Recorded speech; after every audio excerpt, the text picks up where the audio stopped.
Hello दोस्तों, welcome to PW only IAS. कैसे हैं आप लोग? दोस्तों, आज हम डिस्कस करेंगे हमारे आगे इकोनॉमी का चैप्टर नंबर 23। यहां पर हम क्या पढ़ेंगे? हम पढ़ेंगे इकोनॉमिक इंस्टीट्यूशंस के बारे में। अब आप लोग सोचेंगे सर ये इकोनॉमिक इंस्टीट्यूशंस क्या होते हैं?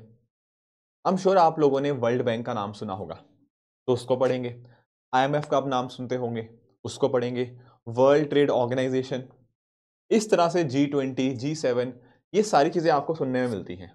तो ये क्या होती हैं, क्या इनके काम क्या रहते हैं, उन सारे एस्पेक्ट्स को हम यहाँ पे आज के लेक्चर के अंदर कवर करने की कोशिश करेंगे। चलिए स्टार्ट करते हैं बिना कोई डिले के। राइट, पहले हम स्टार्ट करेंगे वर्ल्ड बैंक से। कहाँ से? वर्ल्ड बैंक से। ठीक है, थोड़ा सा इसको समझते हैं पहले, फिर थोड़ा आपके लिए मैं स्लाइड्स लेके आया हूँ, उसको भी हम डिस्कस कर लेंगे। पहले आप समझो कि वर्ल्ड बैंक आखिर बना क्यों। देखो, जब हम बात करते हैं ना सेकेंड वर्ल्ड वॉर की,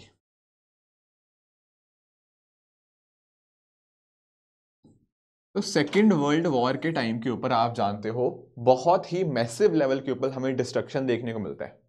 किस तरह से? देखो, बहुत सारे लोगों की डेथ होती है, बिल्कुल ठीक बात है। बहुत सारी कंट्रीज में बहुत सारा मटेरियल, बहुत सारा डैमेज हमें देखने को मिलता है। क्या ये बात क्लियर है? बिल्कुल ठीक बात है। अब जब ये सारी चीजें हो रही हैं, कहीं ना कहीं पैसा भी बहुत ज्यादा बर्बाद हुआ, तो बहुत सारी कंट्रीज की जो इकोनॉमी थी ना, वो अपने आप में क्राइसिस में आ गई। बिल्कुल ठीक बात है। अब उन कंट्रीज को वापस से एक तरह से खड़ा करना था, वापस से रीबिल्ड करना था, वापस से इंश्योर करना था कि इकोनॉमी बेहतर हालत में आए। तो इस वजह से क्या होता है ना, इस वजह से ब्रेटन वुड्स, जो कि आपको न्यू हैम्पशायर के अंदर देखने को मिलेगा इन यूएस से,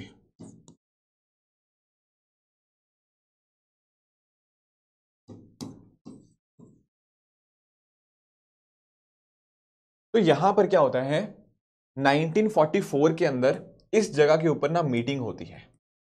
ध्यान रखना, अभी वर्ल्ड वॉर 2 खत्म नहीं हुआ। आप जानते होंगे कि सर सेकेंड वर्ल्ड वॉर तो 1939 से लेकर 1945 तक था, बिल्कुल ठीक बात है। पर मीटिंग ना उससे थोड़ा पहले हो जाती है, कंप्लीट होने से पहले। अब यहां पर बहुत सारी कंट्रीज का पार्टिसिपेशन होता है। इस मीटिंग के अंदर तय करते हैं कि यार हमें ना अब अपनी इकोनॉमी को बेहतर करना पड़ेगा, उसको वापस से खड़ा करना पड़ेगा। इसी वजह से यहां पर क्या होता है, दो ऑर्गेनाइजेशंस का जन्म होता है। क्या होता है? दो ऑर्गेनाइजेशंस का जन्म होता है, जिनको हम नाम देते हैं क्या? World bank and IMF. दोनों को पढ़ेंगे, चिंता नहीं करनी। अभी बस मैं एक बैकग्राउंड दे रहा हूं कि इनका फॉर्मेशन हुआ कैसे, क्या कारण थे, क्यों बनाए गए। ये चीज जब तक नहीं समझोगे ना, तब तक कहीं ना कहीं काम इसके समझने थोड़े मुश्किल हो जाएंगे। तो ध्यान रखना, 1944 के अराउंड ये मीटिंग होती है। ठीक है, उस मीटिंग के अंतर्गत ये डिसीजन लिया जाता है कि इनका फॉर्मेशन होगा। इसी वजह से इन दोनों को हम ब्रेटन ट्विंस इस नाम से भी जानते हैं। क्या मतलब हुआ ब्रेटन ट्विंस का? देखो कहां पे इनका जन्म होता है। इनका जन्म आप बोलोगे सर ब्रेटन वुड्स के अंदर होता है, तो उस वजह से इसका नाम क्या पड़ गया? Bretton twins. ठीक है, इसको जो यहां पे मीटिंग हुई, इसको वुड्स कॉन्फ्रेंस के नाम से भी जानते हैं। ठीक है, समझ गए होंगे कि वुड्स कॉन्फ्रेंस नाम क्यों दिया गया, क्योंकि ब्रेटन वुड्स के अंदर यहाँ पे ये मीटिंग या कॉन्फ्रेंस होती है। इसके अलावा अगर आप नोटिस करोगे ना, तो यहां पर इसके और नाम भी है, जैसे कि United Nations monetary and financial conference. तो कोई आपसे पूछे इसका मतलब क्या है, ये भी सेम ही चीज है। बेसिकली वो मीटिंग, वो कॉन्फ्रेंस जहां पर इनका फॉर्मेशन हमें देखने को मिला, जहां पर इनका फॉर्मेशन डिस्कस हुआ, उसी को बोलते हैं Bretton Woods conference. I hope ये पॉइंट आपको समझ आ गया होगा कि ब्रेटन वुड्स का आखिर यहां पर मतलब क्या है एंड किस तरह से ये चीज वर्क होती है। देखो यहां पर ना जब ये मीटिंग होती है ब्रेटन वुड्स वाली, यहां पर डिस्कशन तो चलो हो गया इन मुद्दों के ऊपर। एक डिस्कशन आपका कोई ट्रेड बॉडी के रिगार्डिंग भी हुआ। हालांकि वो चीज पास नहीं हो पाई, तो हम उसको डिस्कस नहीं करेंगे, उसका डिस्कशन बाद में आएगा। पर बात यहां पर हुई थी, वो बन नहीं पाई, बट डिस्कशन जरूर हुआ था। ठीक है सर, ये तो थोड़ा हमें आइडिया लग गया। अब हम समझते हैं वर्ल्ड बैंक के बारे में। कॉन्सेप्ट समझ आ गया कि किस एरिया में या किस किस टाइम की हम बात करें, क्यों इसका देखने को मिलता है। ठीक है, अब जब हम बात करते हैं ना वर्ल्ड बैंक की, तो वर्ल्ड बैंक का कोशिश यही है कि कहीं ना कहीं वापस से इकोनॉमी को खड़ा करा जाए। इस वजह से यहां पर हमें अलग अलग इसके अंदर ना वर्ल्ड बैंक के अंदर अलग अलग पार्ट्स देखने को मिलते हैं। ध्यान से समझना, बहुत बच्चे इस चीज के अंदर कंफ्यूज रहते हैं, बट मुझे उम्मीद रहेगी कि आप चीजों को अच्छे से समझ पाओगे। ठीक है, तो ट्राई करते हैं इस चीज को पहले समझने की। ध्यान से समझना इस बात को। देखो, एक चीज होती है हमारे पास वर्ल्ड बैंक, और एक चीज होती है वर्ल्ड बैंक ग्रुप। आपको बिल्कुल भी कंफ्यूज नहीं होना दोनों के बीच में, दोनों में फर्क है वर्ल्ड बैंक के अंदर और वर्ल्ड बैंक ग्रुप के अंदर। तो क्या फर्क है? देखो, जब मैं बात करता हूं ना वर्ल्ड बैंक की, इधर वाले साइड की, इसके अंदर दो चीजें आती हैं। ठीक है, ध्यान से समझना। एक चीज आती है जिसको हम बोलते हैं IBRD, और एक को बोलते हैं IDA। चिंता नहीं करनी, मैं समझाता हूं क्या चीजें हैं ये। IBRD stands for international bank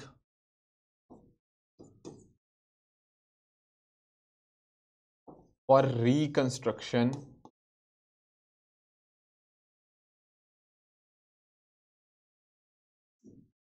and development.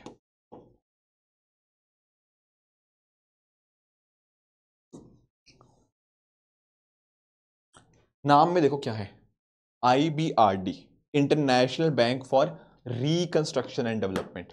Sir क्या मतलब हो सकता है इसका? रिकंस्ट्रक्शन, वर्ल्ड वॉर 2 की बात हो रही थी, कहीं ना कहीं वापस से दुनिया को रिकंस्ट्रक्ट करना है, वापस से दुनिया को डेवलप करना है, जो कंट्रीज की हालत खराब है उनको वापस से खड़ा करना है। इसी वजह से हमें IBRD यहां पे देखने को मिलता है। अब इसका काम क्या है? इसका काम है कि दुनिया में हम ग्रोथ को कैसे आगे लेकर आए, दैट इज IBRD। ठीक है, अब आपके दिमाग में आएगा सर IBRD ये है, तो ये IDA क्या है? IDA इज इंटरनेशनल डेवलपमेंट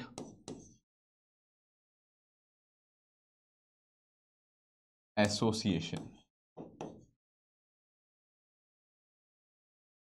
क्या है IDA? International development association. Sir अब इसका अर्थ क्या है?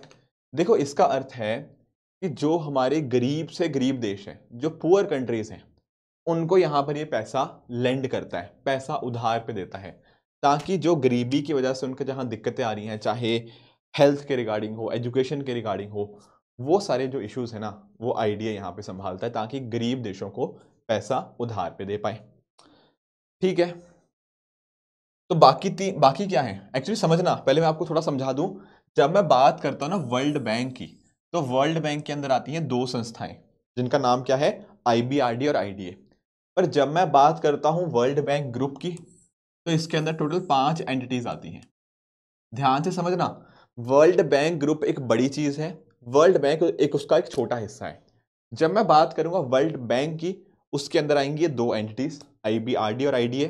जब मैं बात करूंगा वर्ल्ड बैंक ग्रुप की, उसके अंदर आएंगी 5 एंटिटीज। ध्यान से समझना, वर्ल्ड बैंक ग्रुप के अंदर ये दो तो आएंगी ही आएंगी, उसके अलावा 3 और हैं। समझे इस बात को? वर्ल्ड बैंक के अंदर पहला दूसरा बस इतना ही है, वर्ल्ड बैंक ग्रुप के अंदर ये दो तो हैं ही हैं, उसके अलावा 3 और हैं। अब आप लोग सोचोगे सर ये 3 और क्या हैं, उनको भी समझ लेते हैं। एक तो आता है इसमें IFC। IFC क्या है? International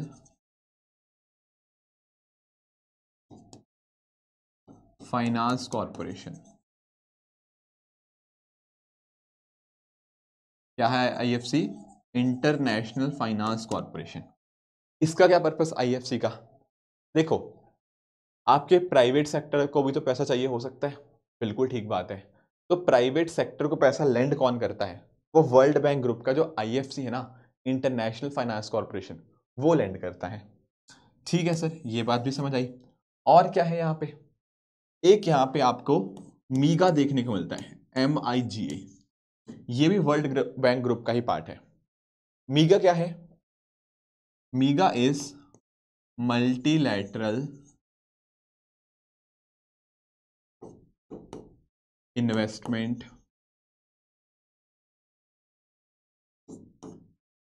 guarantee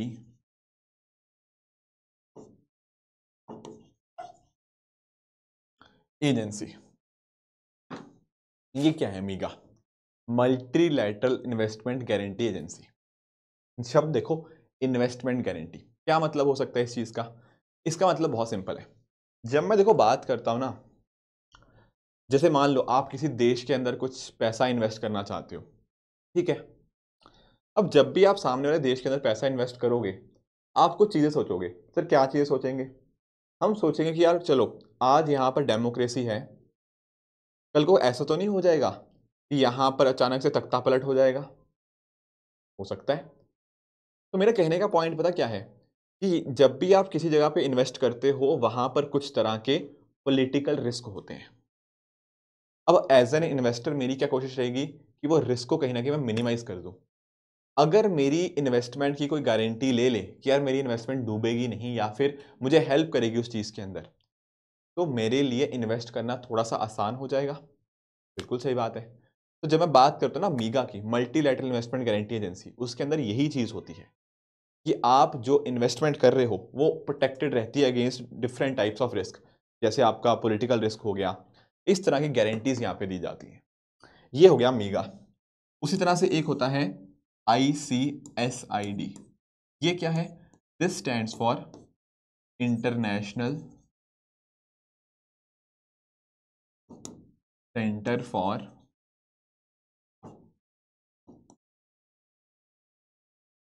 settlement of investment disputes. क्या लिखा है मैंने ICSID के अंदर? International centre for settlement of investment dispute. क्या मतलब होगा इस चीज का? देखो कई बार क्या होता है ना, कुछ झगड़े आ जाते हैं। डिस्प्यूट का मतलब झगड़ा ही होता है। कुछ इन्वेस्टमेंट के रिगार्डिंग झगड़ा आ गया, उनको कैसे टैकल करना है, तो वो ICSID के द्वारा देखा जाता है, जिसको हमने नाम क्या दे दिया? International centre for settlement of investment disputes. तो ये कुछ पॉइंटर्स हैं जो आपको निश्चित रूप से पता होने चाहिए with regards to World Bank. ध्यान ये रखना कि आपको फर्क क्लैरिटी होनी चाहिए कि आखिर ये वर्ल्ड बैंक क्या है और आपका जो वर्ल्ड बैंक ग्रुप है, इनके बीच में आखिर आपको क्या अंतर देखने को मिलता है। ठीक है, तो आई होप ये चीजें आपको समझ आ गई होंगी, वर्ल्ड बैंक और वर्ल्ड बैंक ग्रुप के बीच का अंतर। ध्यान रखना, वर्ल्ड बैंक के अंदर दो संस्थाएं, IBRD और IDA। वर्ल्ड बैंक ग्रुप के अंदर पांचों, IBRD, IDA, IFC, मीगा और ICSID। ठीक है, चलो और देख लेते हैं, थोड़ा सा पढ़ लेते हैं इसके बारे में। हमने समझ तो लिया ये चीजों को। यहां पे देखना, जब हम बात करते हैं वर्ल्ड बैंक की, तो क्या कह रहे हैं कि World Bank is an international financial institution that provides loans and grants to the governments of low and middle income country. देखो मेजर, देखो पर्पस ना, एक्चुअली आप समझो इस बात को, जब इसको शुरू किया गया था तब इसका पर्पस कहीं ना कहीं वापस से दुनिया को खड़ा करना था। पर दुनिया तो सर 1945 में तो खड़ी नहीं है। तो उस टाइम जो वर्ल्ड बैंक का पर्पस था और आज इसका जो पर्पस है उसमें थोड़ा बदलाव आ गया है। समझ पाए इस बात को? तो यानी कि आपके सरकारों को तो देता ही है लोन, पर प्राइवेट सेक्टर का भी हमने देखा। ठीक है ना? तो 1944 के अंदर फॉर्म हुआ था, तो तब उसका जो पार्ट था IBRD। देखो जी, ये जो सारे जो मैंने पांच पार्ट बताए आपको वर्ल्ड बैंक ग्रुप के, ऐसा नहीं है कि ये पांचों पार्ट एक ही दिन के अंदर आ गए, नहीं, समय समय के साथ ही आते रहे। स्टार्टिंग में हमें IBRD, IDA ये देखने को मिलते हैं। ठीक है ना? जिसी को आप जहां पे देखते हो वर्ल्ड बैंक के अंदर भी, जैसा मैंने आपको बताया, इन दोनों को, वर्ल्ड बैंक को और वर्ल्ड बैंक ग्रुप को मिलकर क्या कहा जाता है? आपका ब्रेडन ट्विंस बोला जाता है। साथ ही साथ यहां पर एक कॉन्फ्रेंस हुई थी न्यू हैम्पशायर के अंदर 1944 के अंदर। आपको कुछ ना ये फैक्ट्स हैं, एक्चुअली समझो आप इस बात को। यहां पर ये जो पर्टिकुलर टॉपिक है ना आपका इकोनॉमिक के पर्सपेक्टिव से, ये पूछा जाएगा आपके प्रीलिम्स के अंदर। बहुत बार प्रीलिम्स के अंदर ये सब पूछ लेता है, इसकी फॉर्मेशन कब हुई। मतलब यू नो कि 3 स्टेटमेंट्स होंगी, उसमें एक स्टेटमेंट ये होगी कि इसकी फॉर्मेशन 1990 में हुई। नहीं, गलत है। या इसके हेडक्वार्टर्स यहाँ पर हैं।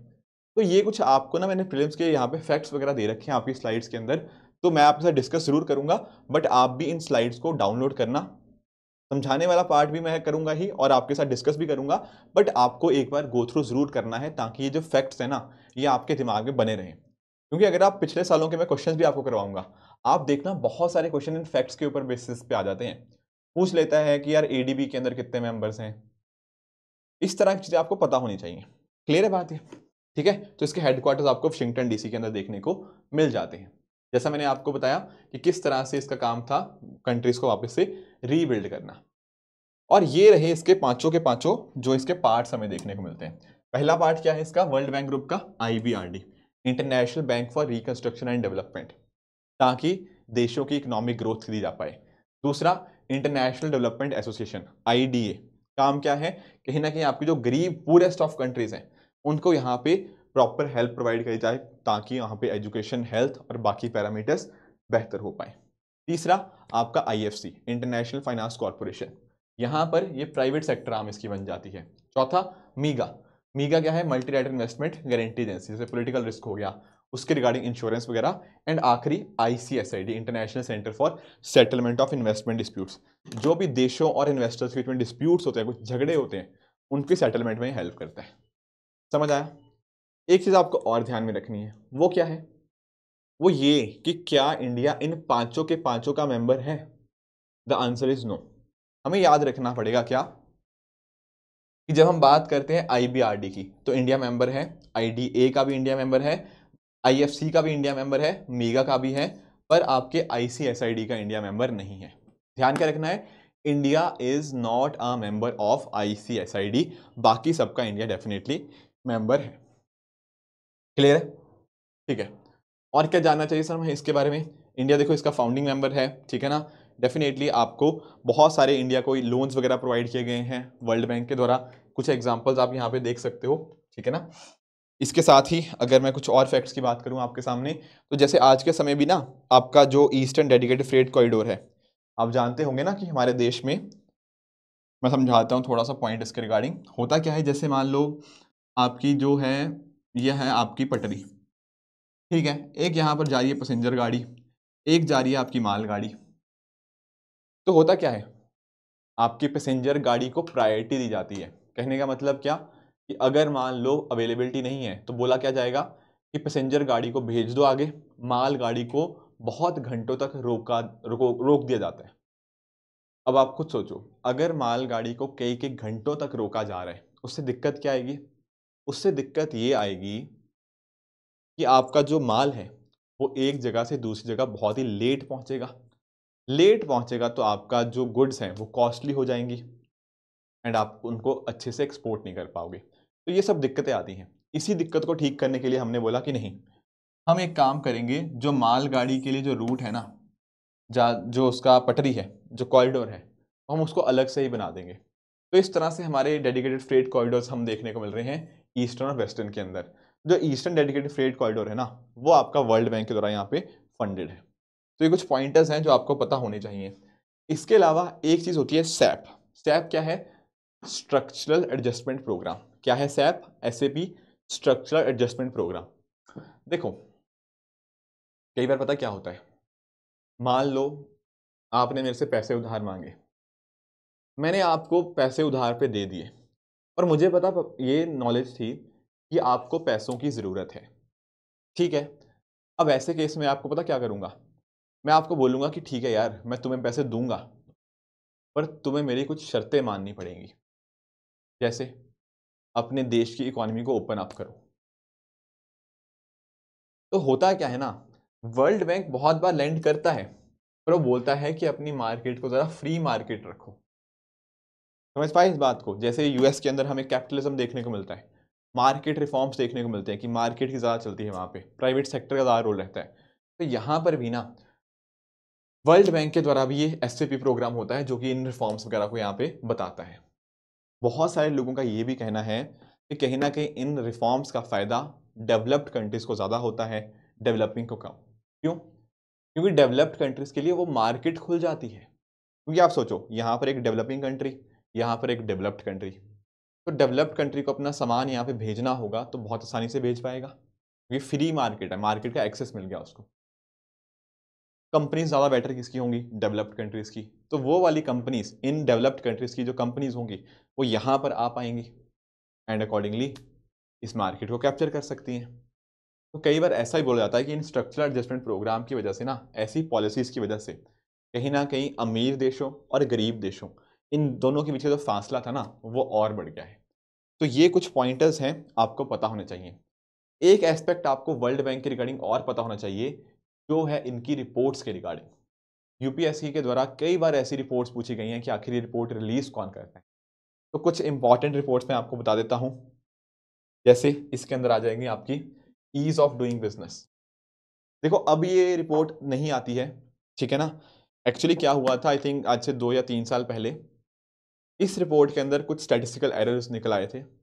उसके बाद से इन्होंने इस रिपोर्ट को नहीं निकाला, बट अदरवाइज ये अपने आप में काफ़ी इंपॉर्टेंट रिपोर्ट थी। इवन 2016 और 2019 2 बार यूपीएससी प्रीलिम्स में इसके रिगार्डिंग क्वेश्चन आ चुका है। उसके अलावा आपकी वर्ल्ड डेवलपमेंट रिपोर्ट हो गया, ठीक है ना, ग्लोबल इकोनॉमिक प्रोस्पेक्ट्स हो गया, आपकी रेमिटेंस रिपोर्ट हो गया। ये चारों रिपोर्ट अपने आप में बहुत इंपॉर्टेंट है। नीचे वाले भी हैं डेफिनेटली, पर ये 4 बहुत बार न्यूज़ में आती रहती हैं।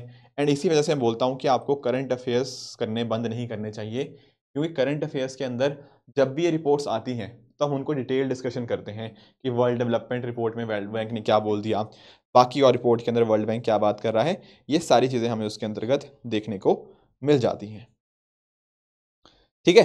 तो ये कुछ पॉइंटर्स थे जो हमें यहाँ पे वर्ल्ड बैंक के रिगार्डिंग पता होने चाहिए। 1-2 पॉइंट्स और आपको बता देता हूँ, जैसे इंडिया आईसीएसआईडी का मेंबर नहीं है, हमें पता है ये बात। एंड दूसरी बात कि अगर मान लो किसी को वर्ल्ड बैंक का मेंबर बनना है तो उसको मेंबर बनने से पहले क्या करना होगा? उसको मेंबर बनने से पहले आपके आईएमएफ का मेंबर बनना होगा। ये कंडीशन आपको हमेशा याद रहनी चाहिए। To become a member of the World Bank, one country always needs to be member of IMF, International Monetary Fund का आपको मेंबर होना पड़ेगा। क्लियर है बात? ठीक है। तो ये एक आइडिया लगा वर्ल्ड बैंक के बारे में। सर क्या याद क्या रखना है? देखो एक तो आपको याद रखने कौन कौन से इसके पार्ट्स होते हैं। जैसे मैंने आपको वर्ल्ड बैंक और वर्ल्ड बैंक ग्रुप के अंदर समझाया, क्या इसका रोल है वो समझाया, कब इसका फॉर्मेशन हुआ, कहाँ पर इसके हेडक्वार्टर्स हैं, और जो एडिशनल कुछ फैक्ट्स हैं ना, ये सारे आपको याद रखने पड़ेंगे, क्योंकि डायरेक्ट क्वेश्चन आ सकते हैं। बाकी रिपोर्ट्स तो हम यहाँ भी डिस्कस कर रहे हैं, करंट अफेयर्स में भी हम करेंगे ही। क्लियर है बात? ठीक है। अब थोड़ा आईएमएफ के बारे में भी डिस्कस कर लेते हैं। देखो टेक्निकली वैसे हमने डिस्कस तो कर लिया सर, जब हमने बात करी वर्ल्ड बैंक की, जब हमने बात करी ब्रेटन ट्विंस की, तो हमने देखा ना यार कि ये भी तो उसी का जो कॉन्फ्रेंस हुई थी आपके ब्रेटन वुड्स के अंदर, न्यू हैम्पशायर यूएसए के अंदर जो कॉन्फ्रेंस हुई, उसी का तो नतीजा था आईएमएफ, इंटरनेशनल मॉनेटरी फंड। बिल्कुल ठीक बात है। पर आपको ये बात पता होनी चाहिए कि यार वर्ल्ड बैंक और आईएमएफ में ना कुछ फ़र्क है। जैसे वर्ल्ड बैंक का काम ना थोड़ा इस तरफ ज़्यादा है कि कैसे लोगों को या कंट्रीज़ को हम कैसे लोन दें या प्राइवेट सेक्टर को कैसे लेंड करें। आईएमएफ का काम भी है पैसे देने का, पर कहीं ना कहीं इसका काम ये होता है कि फाइनेंशियल स्टेबिलिटी दुनिया भर में कैसे मेंटेन करें। समझ पाए हो? जैसे अगर आपको याद हो, जब देशों पर कुछ खतरा आ जाता है, कि जैसे पाकिस्तान के ऊपर कई बार देखने को मिलता है, श्रीलंका के ऊपर कई बार देखने को मिला है, तो वहां पर वो क्या करते हैं? वहां पर वो आईएमएफ के पास जाते हैं। रीजन बीइंग कि आईएमएफ ना फाइनेंशियल स्टेबिलिटी को इंप्रूव करने के लिए अलग अलग तरह के लोन देती है। वो हम पढ़ेंगे भी क्या क्या लोन है, पर आपको एक आइडिया होना चाहिए कि हाँ यार, वर्ल्ड बैंक और आईएमएफ का काम अलग अलग है। वर्ल्ड बैंक का काम थोड़ा इस डायरेक्शन में ज़्यादा है कि लोगों को आगे डेवलप करने के लिए, वहाँ पर ग्रोथ लाने के लिए, वहाँ पर उनको अच्छे से खड़ा करने के लिए क्या चीज़ करी जा सकती है। आईएमएफ का काम उल्टा है, मतलब आईएमएफ का काम ऐसा है कि वो बताती है कि कैसे आप फाइनेंशियल स्टेबिलिटी मेंटेन कर सकते हो। बैलेंस ऑफ पेमेंट, जैसे इंडिया में 1991 में क्राइसिस आया, उसको टैकल करने के लिए क्या करना है, किस तरह के रिफॉर्म्स लेकर आने हैं, या क्या और चीज़ें, लोन वगैरह कैसे देना है, वो आईएमएफ का काम है। फर्क समझ आया? ठीक है। थोड़ा इसके बारे में पढ़ लेते हैं। आईएमएफ के अंदर आपको 190 मेंबर कंट्रीज आपको देखने को मिल जाएंगी, ठीक है। जैसे मैंने आपको बताया था, इनका फॉर्मेशन आपके ब्रेटन ट्विंस में देखने को मिल जाएगा 1944 के अंदर। इसके भी हेडक्वार्टर्स आपको वॉशिंगटन डीसी में देखने को मिल जाएंगे, ठीक है। काम इसका वैसे मेजरली आपका फाइनेंशियल स्टेबिलिटी है, पर उसके अलावा भी पॉवर्टी करना एंड बाकी पॉवर्टी को कम करना, ये सारे इश्यूज भी ये साथ ही साथ यहाँ पर टैकल करता है, ठीक है। अब देखो एक चीज आप और समझो कि जब मैं बात करता हूँ ना इंटरनेशनल मॉनेटरी फंड की, तो इसका जो बॉडी स्ट्रक्चर है हमें उसके बारे में पता होना चाहिए। देखो इस पर्टिकुलर आईएमएफ के अंदर सबसे ऊपर आ जाते हैं हमारे बोर्ड ऑफ गवर्नर, ठीक है, जो गवर्नर्स का हमारा बोर्ड होता है, एंड इसके नीचे हमारा जो एग्जेक्टिव बोर्ड होता है। ठीक है, नाम से आप लोग थोड़ा समझ गए होंगे कि आखिर इनके बीच के फर्क क्या होगा, बोर्ड ऑफ गवर्नर्स के बीच का एंड आपका एग्जेक्टिव बोर्ड का। देखो, जब मैं बात करता हूँ ना बोर्ड ऑफ गवर्नर्स की, तो दरअसल में ये क्या है, ये आईएमएफ की सबसे ऊपर की बॉडी है, तो इस वजह से this is the top most decision making body. क्या है सर ये है हमारी top most decision making body. तो जो भी अलग अलग तरह के फैसले लेने होते हैं with regards to IMF, with regards to International Monetary Fund के जो भी अलग अलग हमें फैसले लेने होते हैं, तो वो कौन लेता है, वो यहाँ पर आपके जो बोर्ड ऑफ गवर्नर्स हैं उनके द्वारा इस तरह के फैसले ले लिए जाते हैं। ठीक है, तो फिर नीचे सर जो एग्जेक्टिव बोर्ड है उसका क्या काम हुआ। देखो, जब हम बात करते हैं ना एग्जेक्टिव बोर्ड की, तो एग्जेक्टिव बोर्ड के अंदर आपको ये ध्यान में रखना पड़ेगा कि जो डे टू डे फंक्शनिंग के जैसे काम होते हैं, ठीक है ना, तो वो यहाँ पर एग्जेक्टिव बोर्ड देखता है। फर्क समझ आया। तो ये होगी ओवरऑल जो बड़े मैक्रो लेवल के ऊपर डिसीजन मेकिंग कर रहे हैं। एग्जेक्टिव बोर्ड के अंदर क्या हो रहा है, आपकी जो डे टू डे फंक्शनिंग की बात हो रही है। अब आपके दिमाग में एक चीज और आएगी कि सर जब हम बात करते हैं डिस्ट्रिक्ट बोर्ड ऑफ गवर्नर्स की, तो इंडिया की तरफ से कौन पार्टिसिपेट करता है इनके अंदर। भारत भी तो इसका पार्ट है, बिल्कुल है, वर्ल्ड बैंक आईएमएफ दोनों का पार्ट है। तो यहाँ पर इंडिया की तरफ से कौन पार्टिसिपेशन होता है, आपको ध्यान में रखना होगा कि इंडिया की तरफ से जो पार्टिसिपेशन होता है वो हमारे दोनों का होता है, आपकी फाइनेंस मिनिस्ट्री का भी एंड उसी तरह से आपका जो सेंट्रल बैंक है, सेंट्रल बैंक मतलब आपका जो रिजर्व बैंक ऑफ इंडिया, जो आरबीआई है, इनका भी हमें पार्टिसिपेशन यहाँ पर देखने को मिल जाएगा। ठीक है ना। तो होता क्या है, एक होता है यहाँ पर इन बोर्ड ऑफ गवर्नर्स के अंदर कंट्री का एक गवर्नर, तो इंडिया की तरफ से जनरली जो गवर्नर होते हैं वो यहाँ पर फाइनेंस मिनिस्ट्री की तरफ से आते हैं, एंड एक होते हैं जो इनके एक तरह से बोल लो ऑल्टरनेट गवर्नर्स, क्या बोल सकते हैं, ऑल्टरनेट गवर्नर्स। तो दोनों का कंट्रीब्यूशन रहता है, हमारी फाइनेंस मिनिस्ट्री का भी एंड उसके अलावा यहाँ पर हमारे जो आरबीआई है, रिजर्व बैंक ऑफ इंडिया, उनका भी यहाँ हमें कंट्रीब्यूशन देखने को मिल जाएगा। तो ये कुछ पॉइंटर्स थे जो हमें पता होने चाहिए थे विद रिगार्ड्स टू हमारे जो वर्ल्ड बैंक होता है। ठीक है सर, ये बात भी क्लैरिटी हुई। आगे चलते हैं, थोड़ा और पढ़ते हैं।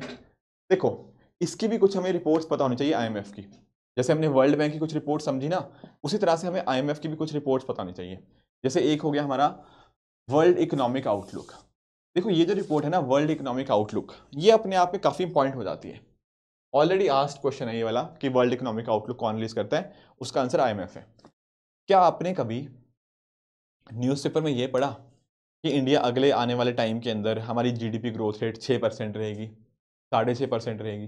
पढ़ा होगा, अगर आपने थोड़ा बेसिक भी, अगर आपने ना न्यूज़पेपर आप फॉलो करते हो, उसके अंदर यही बताया गया होता है कि हाँ यार, आईएमएफ ने बोला है कि इंडिया की रफ्तार 6% रहने वाली है इस क्वार्टर के अंदर या इस पर्टिकुलर टाइम के पीरियड के अंदर। तो कहाँ बोल रहा है ये आईएमएफ, द आंसर इज इस रिपोर्ट के अंदर, वर्ल्ड इकोनॉमिक आउटलुक।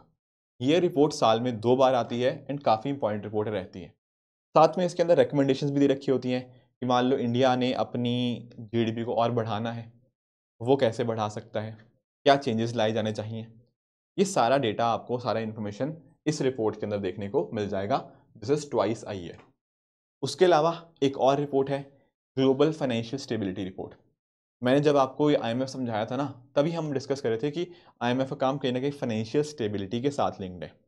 तो ये रिपोर्ट के नाम से भी आप यहाँ पे थोड़ा गेस कर पाओगे कि जो ग्लोबल फाइनेंशियल स्टेबिलिटी रिपोर्ट है, जो कि एक एनुअल साल में एक बार आती है, ये रिपोर्ट का काम क्या होगा कि किस तरह से हम जहाँ पर कुछ रिस्क वगैरह देखने को मिलते हैं उनको कम करके वहाँ पर कैसे फाइनेंशियल स्टेबिलिटी ला सकते हैं, ये रिपोर्ट के अंदर ये सारी चीज़ें मैंशनड होती हैं। बाकी जैसा मैंने आपको बताया कि अगर वर्ल्ड बैंक का मेंबर बनना है तो कहीं ना कहीं कंट्री को पहले आईएमएफ को ज्वाइन करना ही पड़ेगा। ठीक है ना। तो कुछ और मुद्दे भी हैं, इनके बारे में थोड़ा समझते हैं, इनको हमें डिस्कस करना पड़ेगा डिटेल के अंदर कि आखिर ये जो आखिरी वाले मुद्दे थे इनको हमने यहाँ पे क्या पॉइंट दिया है। देखो, यहाँ पर बात हो रही है किसकी, एसडीआर की। पहले समझते हैं एसडीआर होता क्या है। एसडीआर की फुल फॉर्म होती है स्पेशल ड्राइंग राइट्स। सर इसका क्या मतलब?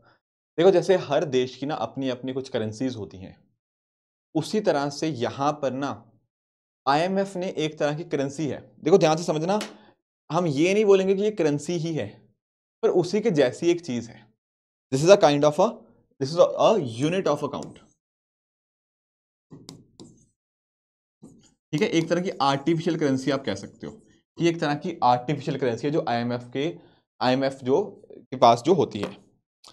ठीक है, अब होता पता क्या है, आईएमएफ को जब पैसा उधार पे देना होता है तो वो क्या करता है, इस आर्टिफिशियल करेंसी के अंतर्गत, इस आर्टिफिशियल करेंसी यूनिट्स के अंदर पद को वो लेंड करता है।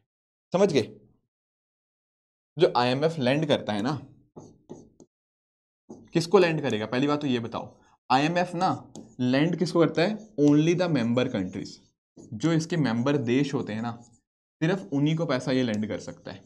ऐसा नहीं कि किसी को भी पैसा लेंड कर दिया, नहीं, ना ही प्राइवेट सेक्टर को करता है, ओनली द मेंबर कंट्रीज को आईएमएफ लेंड करता है। कैसे करता है?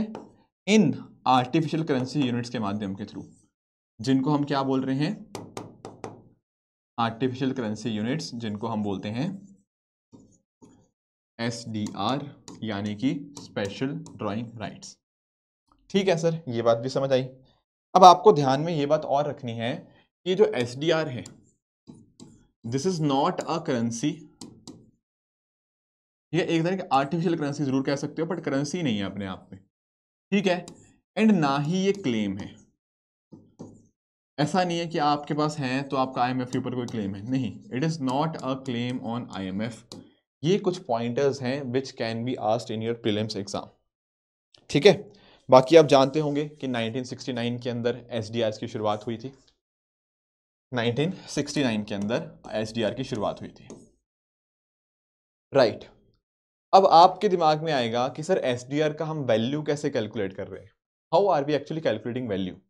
तो दरअसल में ना यहां पर आपको ध्यान क्या रखना है कि एसडीआर की जो वैल्यू होती है, it is based on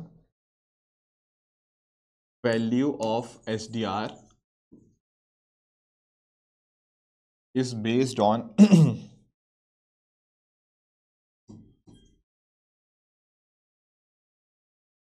basket of 5 currencies.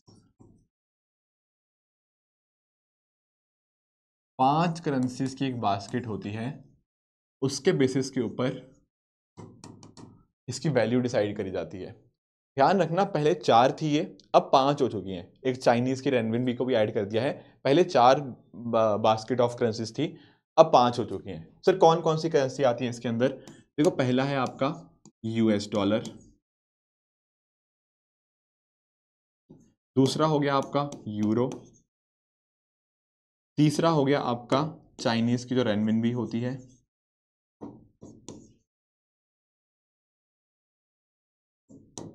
चौथा हो गया आपका जापानीज येन,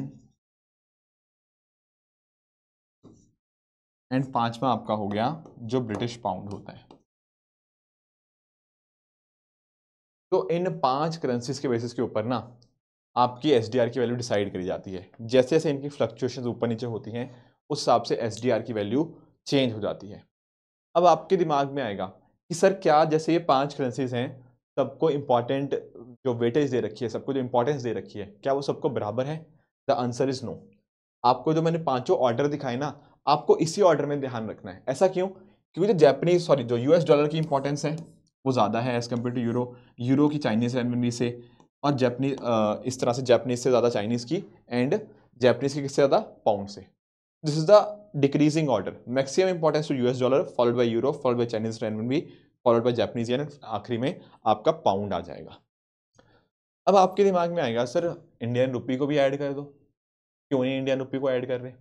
देखो होता पता क्या है, अगर इस बास्केट के अंदर हमें किसी करेंसी को ऐड करना है तो वहां पर कम से कम 2 क्राइटेरियाज को फॉलो करना जरूरी है। सर कौन से 2 क्राइटेरिया? एक तो पहला है एक्सपोर्ट के रिगार्डिंग, कि आपकी जो करेंसी है ना, क्या वो एक्सपोर्ट क्राइटेरिया को फुलफिल कर रही है। फॉर एग्जाम्पल, क्या आपकी कंट्री ठीक ठाक चीजें एक्सपोर्ट करती है, नहीं करती? पहली बात तो ये हो गया।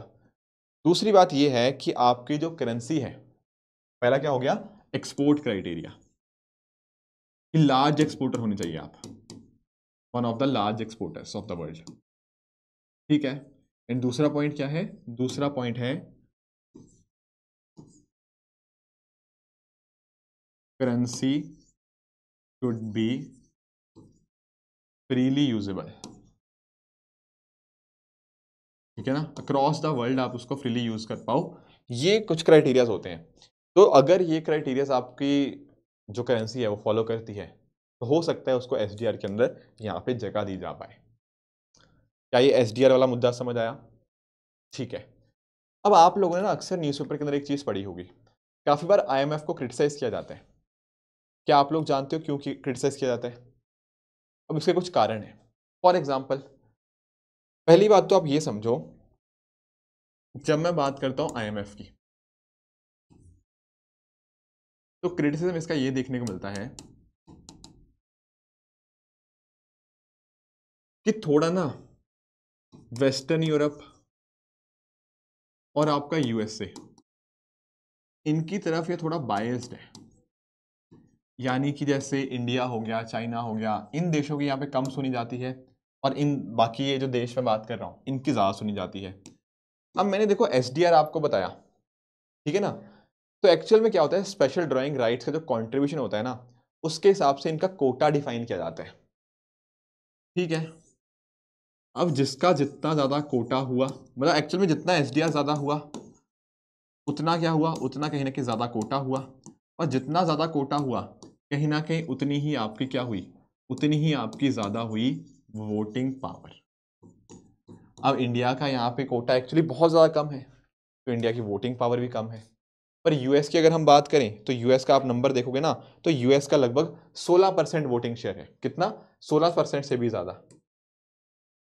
ठीक है।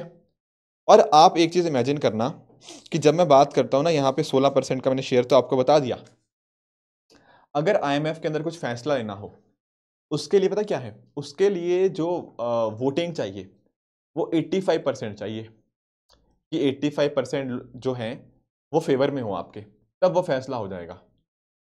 पर अगर मान लो क्या, अगर यूएस के पास 16% वोटिंग पावर है, तो क्या आपको लगता है कि अगर यूएस एक साइड अगेंस्ट है किसी चीज़ के, क्या वो फैसला हो पाएगा? नहीं हो पाएगा, क्योंकि अगर आपको 85% चाहिए और यूएस के पास 16% है तो कभी आप कर ही नहीं पाओगे। यूएस की सहमति होनी जरूरी है, तभी आप उस चीज़ को इंश्योर कर पाओगे, अदरवाइज नहीं कर पाओगे। तो ये सारे कुछ क्रिटिसिज्म हमें देखने को मिलते हैं। बाकी कई बार ये भी बोला जाता है कि यहाँ पर जो आईएमएफ की अप्रोच होती है वो one size fits all approach होती है।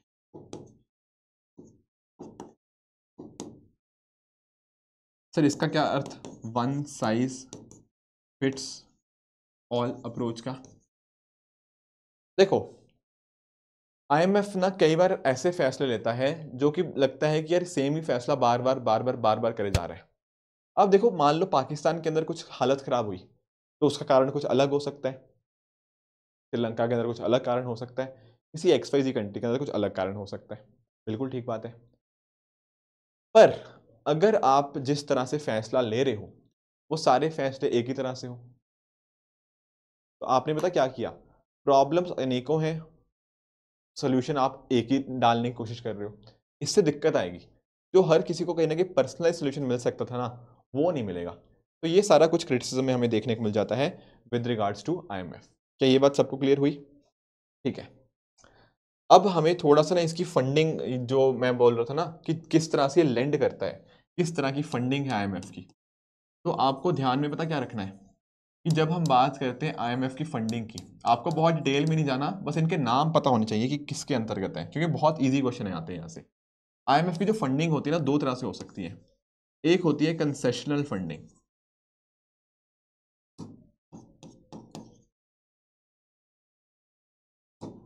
और दूसरी होती है नॉन कंसेशनल फंडिंग। तो आप लोग सोचेंगे सर पैसा दे रहा है तो दो तरह से कैसे दे रहा है? जब हम बात करते हैं कंसेशनल, क्या आपने कभी वर्ड सुना कंसेशनल?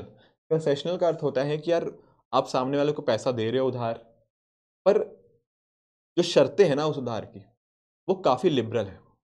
जैसे मान लो आपने उधार पे दे दिया पर आपने ब्याज नहीं मांगा उनसे, आपने 1 लाख रुपया उधार दे दिया फिर ब्याज नहीं मांग रहे, काफ़ी आसान शर्तें कर दी, वो होता है कंसेशनल लैंडिंग।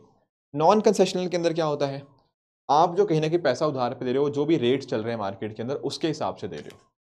तो यहाँ पर जो पैसा आप दे रहे हो ना, जल्दी जो गरीब देश होते हैं उनको दिया जाता है एक तरह से, कम इंटरेस्ट रेट या फिर जीरो इंटरेस्ट रेट के ऊपर दे दिया जाता है। तो ऐसी चीज़ों को बोलते हैं कंसेशनल फंडिंग। और दूसरी चीज़ जो नहीं होती, जिन पे कोई कंसेशंस नहीं मिलते, जो मार्केट रेट्स के ऊपर आपको पैसा उधार दिया जाता है, दैट इज नॉन कंसेशनल। अब आपको ना इन दोनों के कुछ एग्जांपल्स लिखने होंगे, कंसेशनल और इसके, कंसेशनल और नॉन कंसेशनल के। ठीक है, लिख लेते हैं। तो जब मैं बात करता हूँ ना कंसेशनल फंडिंग की, यहां पर ध्यान रखिएगा, यहां पर एक तो आपका आ गया, यहां पर एक पार्ट आ गया आपका ECF। ECF क्या होता है, एक्सटेंडेड क्रेडिट फैसिलिटी। आपको देखो मैं फिर बता रहा हूँ, you don't need to go very much in detail of these things, बहुत ही छोटा छोटा फर्क है, उतना हमारे एग्जाम के लिए रेलिवेंट नहीं है, पर इनके नाम हमारे लिए डेफिनेटली पॉइंट होंगे। एक होता है आपका SCF, stand by credit facility.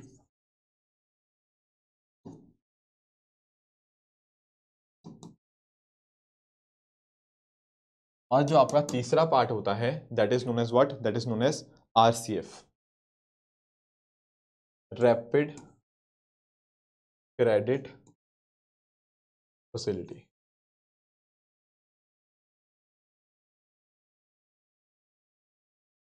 Sir इनके बीच में क्या फर्क होता है, देखो बहुत ही छोटा छोटा फर्क होता है। जैसे अगर मैं बात करूं आपकी एक्सटेंडेड क्रेडिट फैसिलिटी की, तो यहां पर पता क्या होता है, यहां पर ECF के अंदर आपके medium to long term loans दिए जाते हैं।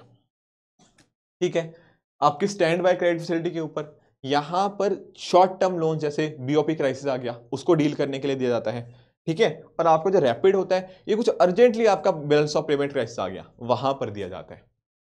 तो you don't need to go कि अच्छा यार इसमें कितना फर्क है, कितना फर्क है, उतना ही पॉइंट नहीं है, बट आपको इनके नाम जरूर पता होना चाहिए कि हाँ यार ये कंसेशनल लैंडिंग की बात हो रही है, उनमें ये सारी चीजें हमें देखने को मिल जाती हैं। ठीक है, अब जब मैं बात करता हूं किसकी, नॉन कंसेशनल की, उसको भी एक बार देख लेते हैं, उनके अंदर क्या क्या आता है वो भी हम पढ़ लेते हैं। बिल्कुल ठीक बात है दोस्तों, जब हम बात करते हैं ना किसकी,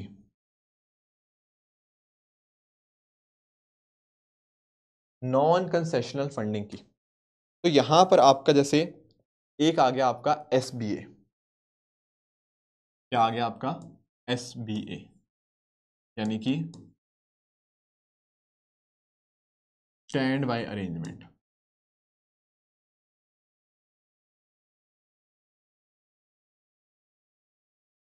ठीक है, अब SBA के अंतर्गत क्या हो जाता है, स्टैंड बाय अरेंजमेंट के अंदर, यहां पर आप समझेगा स्टैंड बाय अरेंजमेंट की जो मैं बात कर रहा हूं,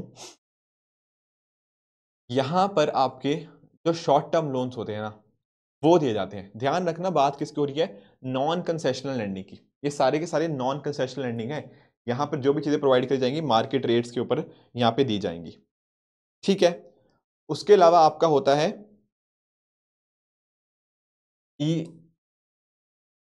EFF, एक्सटेंडेड फंड फैसिलिटी। बहुत ही माइनर सा डिफरेंस है, मैं फिर से बता रहा हूं, आपको डिटेल में नहीं जाना, but these names are very important, क्योंकि न्यूज़ में आते रहते हैं, और जो न्यूज़ में आ गया वो हम न्यूज़ पेपर में पढ़ेंगे भी, उन चीज़ों को, उनकी चिंता मत करो। इसके अलावा आपका हो गया rapid financing instrument, RFI, rapid financing instrument.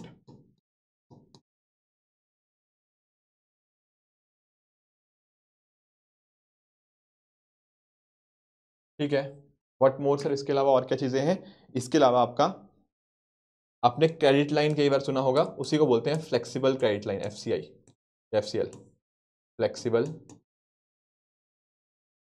Credit line.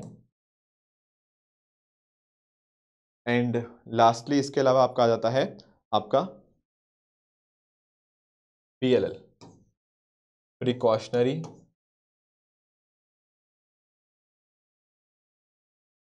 And liquidity line. Right, तो ये कुछ टाइप्स ऑफ लैंडिंग है जो आपका IMF करता है। कंसेशनल और नॉन कंसेशनल के हिसाब से, तो इनके बीच का जो फ़र्क है ना, ये आपको पता होना चाहिए। एक्चुअल में ना जो ज़्यादातर आपके जो लोन्स प्रोवाइड करे जाते हैं IMF के द्वारा, वो यहाँ पर करे जाते हैं SBA के अंतर्गत, स्टैंड बाय अरेंजमेंट के अंतर्गत। ये डेफिनेटली आपको यहाँ पे इंपॉर्टेंट चीज़ है, ये डेफिनेटली आपको यहाँ पे पता होना चाहिए। ठीक है, कंसेशनल और नॉन कंसेशनल का भी फ़र्क पता लग गया। कंसेशनल के अंदर क्या होता है, आपके सस्ते रेट के ऊपर आपको यहाँ पे चीज़ें दी जाती हैं। बाकी नॉन कंसेशनल का भी आप अर्थ समझ चुके हो कि नॉन कंसेशनल का अर्थ यहाँ पे क्या देखने को आता है। क्लियर है ये बातें सारी? ठीक है ठीक है ठीक है। अब चलते हैं, थोड़ा आगे चलते हैं फिर।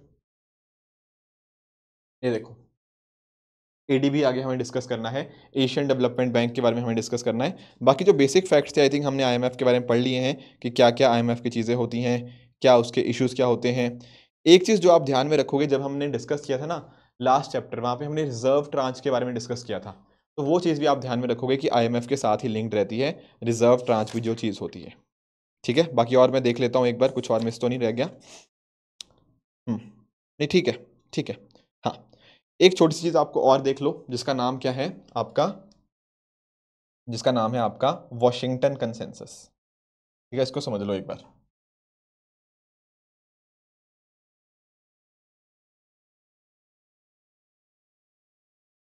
इसको समझना है सर, वॉशिंगटन कंसेंसस को।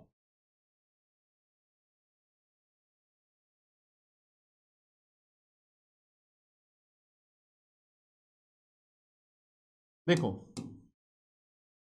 ये वही पॉइंट है जो मैं अभी थोड़ी देर पहले आपके साथ डिस्कस कर रहा था। क्या पॉइंट? पॉइंट ये है कि अगर लेट से आपको अपनी इकोनॉमी के अंतर्गत लोन चाहिए, तो बदले में कुछ ना कुछ तो करना पड़ेगा। तो जैसे ना कई बार क्या होता है, जैसे आपको बोला जाता है कि अपनी करेंसी को आप डी वैल्यू कर दो। डी वैल्यूएशन का मतलब हम पढ़ के आए हैं पिछले लेक्चर के अंदर। ठीक है, तो करेंसी को डी वैल्यूएशन करना या फिर अपनी इकोनॉमी को ओपन अप करना, ये सारी चीज़ें किसके अंतर्गत आती हैं? ये सारी चीज़ें ही आती हैं हमारे वॉशिंगटन कंसेंसस के अंदर। जैसे इंडिया ने भी 1991 के अंदर हमने LPG रिफॉर्म्स लिए, कोई डाउट नहीं है उसके अंदर, बट साथ ही साथ इन रिफॉर्म्स के साथ ही ना हमने अपनी इकोनॉमी को ओपन अप भी किया।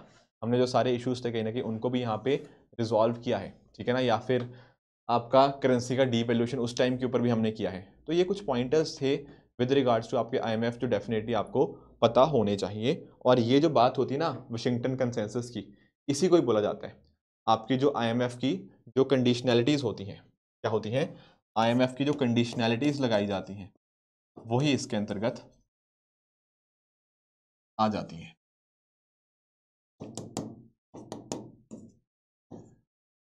हाँ जी, क्या ये बात सबको क्लियर हुई?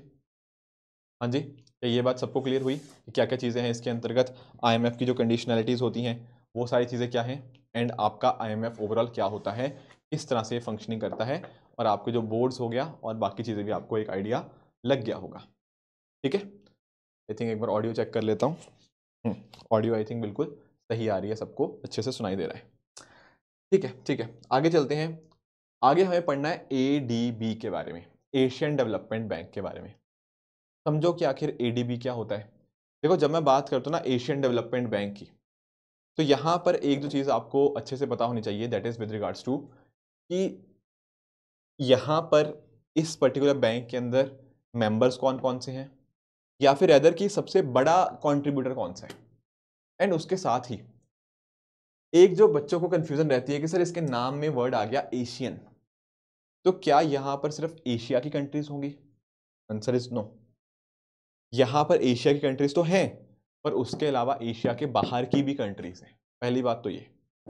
दूसरी बात कि आखिर इसके सबसे बड़े कंट्रीब्यूटर कौन है, तो आपको ध्यान में रखना है कि आपका जो जापान और आपका USA, ये यहाँ पर सबसे बड़े कंट्रीब्यूटर हैं। कौन से? एक आपका जापान हो गया, एक आपका USA, फिर आपका आ जाता है चाइना, एंड चौथे नंबर पे हमारा भारत आ जाता है। तो ये सबसे बड़े कंट्रीब्यूटर हैं। बाकी अगर आप नोटिस करोगे तो इस बैंक को एस्टेब्लिश किया गया था 1966 के अंदर। आज के समय के ऊपर टोटल 68 मेंबर्स हैं, जिनमें से 49 हमारे एशिया पैसिफिक से आते हैं, एंड बाकी के जो 19 है ना, वो एशिया पैसिफिक से बाहर से हमें देखने को मिलते हैं। तो ये एडीबी के रिगार्डिंग भी हमें कुछ कॉन्सेप्ट्स पता होने चाहिए, ठीक है।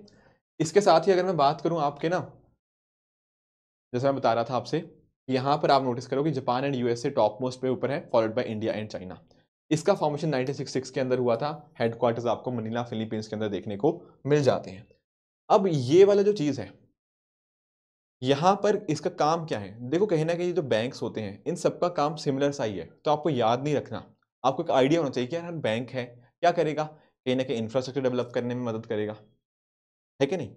उसके अलावा जैसे फॉर एग्जांपल आपका जहाँ पर पॉवर्टी है वहाँ पर उसको ठीक करने के अंदर, आपका एशिया और आपका पैसिफिक रीजन जो हो गया वहाँ पर किस तरह से हम अपनी पॉवर्टी को कहीं ना कहीं कम कर सकते हैं, क्लाइमेट चेंज को कैसे टैकल करना है, ये सारे काम इसके द्वारा यहाँ पर देखे जाते हैं।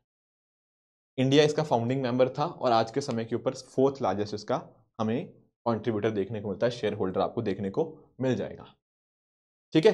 कुछ इंडिसेस की अगर मैं बात करूं ना, तो एक इंपॉर्टेंट रिपोर्ट है इनकी एशियन डेवलपमेंट आउटलुक, एडीओ। ये वाली जो रिपोर्ट है ये एशियन डेवलपमेंट बैंक निकालता है, plus at the same time जो सोशल प्रोटेक्शन इंडेक्स है and Asia bond monitor report, ये भी एशियन डेवलपमेंट बैंक के द्वारा निकाली जाती है। तो these are some of the points with regards to ADB. एक इंपॉर्टेंट चीज और, अगर कोई आपसे पूछे कि स्ट्रेटजी 2030 एडीबी के द्वारा क्या है, तो दरअसल में इन्होंने बात करी गई है, जैसे आप नोटिस करते होंगे कि यार 2030 तक ना हमें सस्टेनेबल डेवलपमेंट गोल्स को अचीव करना है, तो उस चीज़ के अंदर एशियन डेवलपमेंट बैंक का क्या रोल रह सकता है, कैसे वो कहीं ना कहीं काम करेगा इस चीज़ के रिगार्डिंग, पॉवर्टी को ख़त्म करने के लिए बाय 2030, ठीक है। नो पॉवर्टी पहला ही हमारा सस्टेनेबल डेवलपमेंट गोल 1 देखने को मिलता है, तो वो सारी चीज़ें भी आपके एशियन डेवलपमेंट बैंक के अंतर्गत ही आ जाती हैं। तो ये कुछ पॉइंटर्स हैं एडीबी के रिगार्डिंग जो आपको डेफिनेटली पता होने चाहिए। दोस्तों आगे बढ़ते हैं, आगे पढ़ लेते हैं हम अपने एनडीबी के बारे में, that is new development bank.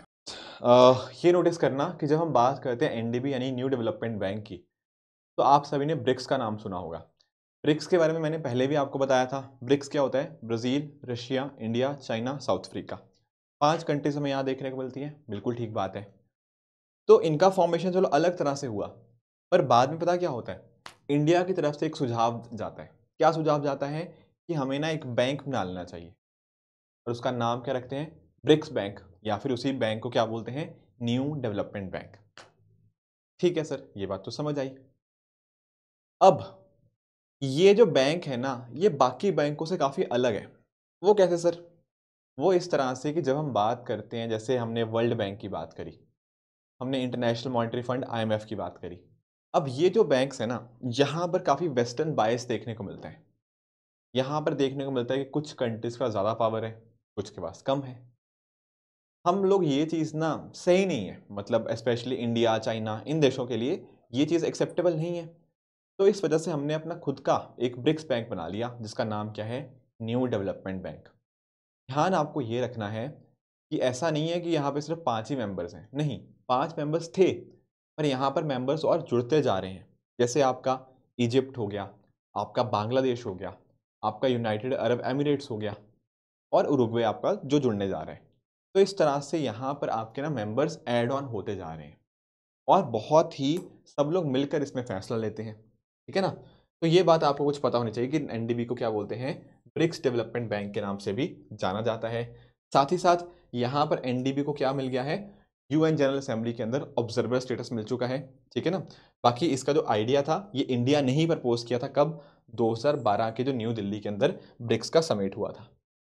यहाँ पर आप नोटिस कर पाओगे कि जब हम बात करते हैं ब्रिक्स लीडर की, तो इन्होंने 2013 में अग्री कर लिया, पर 2014 ये वाला चीज़ आपको याद रखनी है, मेजरली 2014 यहाँ पर एक ना फोर्टालिज़ा डेक्लेरेशन होती है, ठीक है। ये नाम इंपॉर्टेंट है, फोर्टालिज़ा डेक्लेरेशन यूपीएससी ऑलरेडी पूछ चुका है। तो फोर्टालिज़ा डेक्लेरेशन जब हमें देखने को मिलती है ना,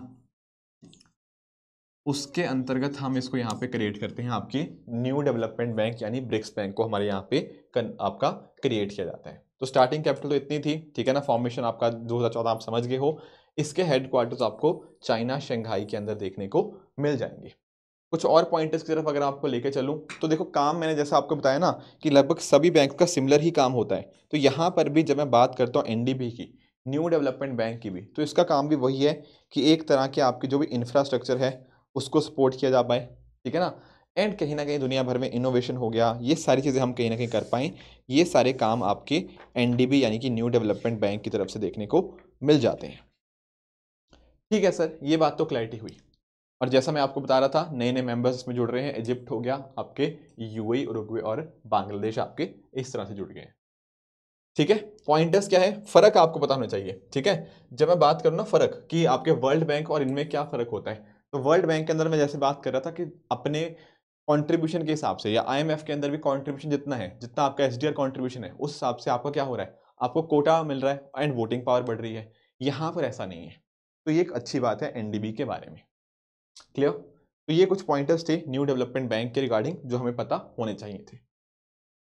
आगे हमें एक और बैंक पढ़ना है जिसका नाम है AIIB। आई नो बहुत सारे अलग अलग बैंक्स हैं, आप शायद कंफ्यूज भी हो रहे होंगे, पर चिंता की कोई बात नहीं है, ये वाले चैप्टर्स ना आपको रिवाइज करने पड़ेंगे। मैं अभी आपको ना 10-15 मिनट बाद थोड़े क्वेश्चंस भी करवा दूंगा ताकि आपको कोई दिक्कत ना आए। आप देखोगे काफ़ी ईजी क्वेश्चन पूछे जाते हैं, और 2-3 बार आप रिवाइज कर लिया, एक बार अभी नोट्स के साथ, एंड दूसरा जब करंट अफेयर्स में दोबारा आएंगे तब फिर से आपकी रिविजन हो ही जाएगी।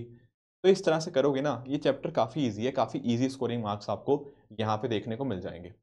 अब कौन सा बैंक है, AIIB, Asian infrastructure and investment bank. अब ये क्वेश्चन आया था यूपीएससी 2019 के अंदर। यहाँ पूछा गया था कि AIIB बैंक के अंदर सबसे बड़ी शेयर होल्डिंग किसकी है, कितने मेंबर्स हैं, ये 3 स्टेटमेंट ऐसी दी गई थी। पहली बात तो आपको ये ध्यान में रखना है कि जब मैं बात करता हूँ AIIB की, तो इसको ना चाइना लेड बैंक भी बोला जाता है। तो आप लोग खुद सोच सकते हो ऐसा क्यों बोला जाता होगा कि चाइना लेड बैंक, क्योंकि चाइना यहाँ पर सबसे बड़ा शेयर होल्डर है इस बैंक के अंदर। अब इसको थोड़ा कंपैरिजन करो, अभी थोड़ी देर पहले हमने ADB पढ़ा, एशियन डेवलपमेंट बैंक। ये क्या है, Asian infrastructure and investment bank.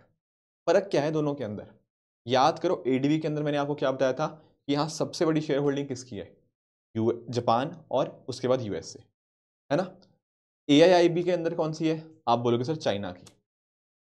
और इनफैक्ट अगर मैं बात करता हूँ US और जापान की, तो US और जापान यहाँ पे सबसे बड़े शेयर होल्डर्स थे, पर जब मैं बात करता हूँ ना यहाँ पे AIIB की, ये मेंबर्स भी नहीं है वहाँ पे।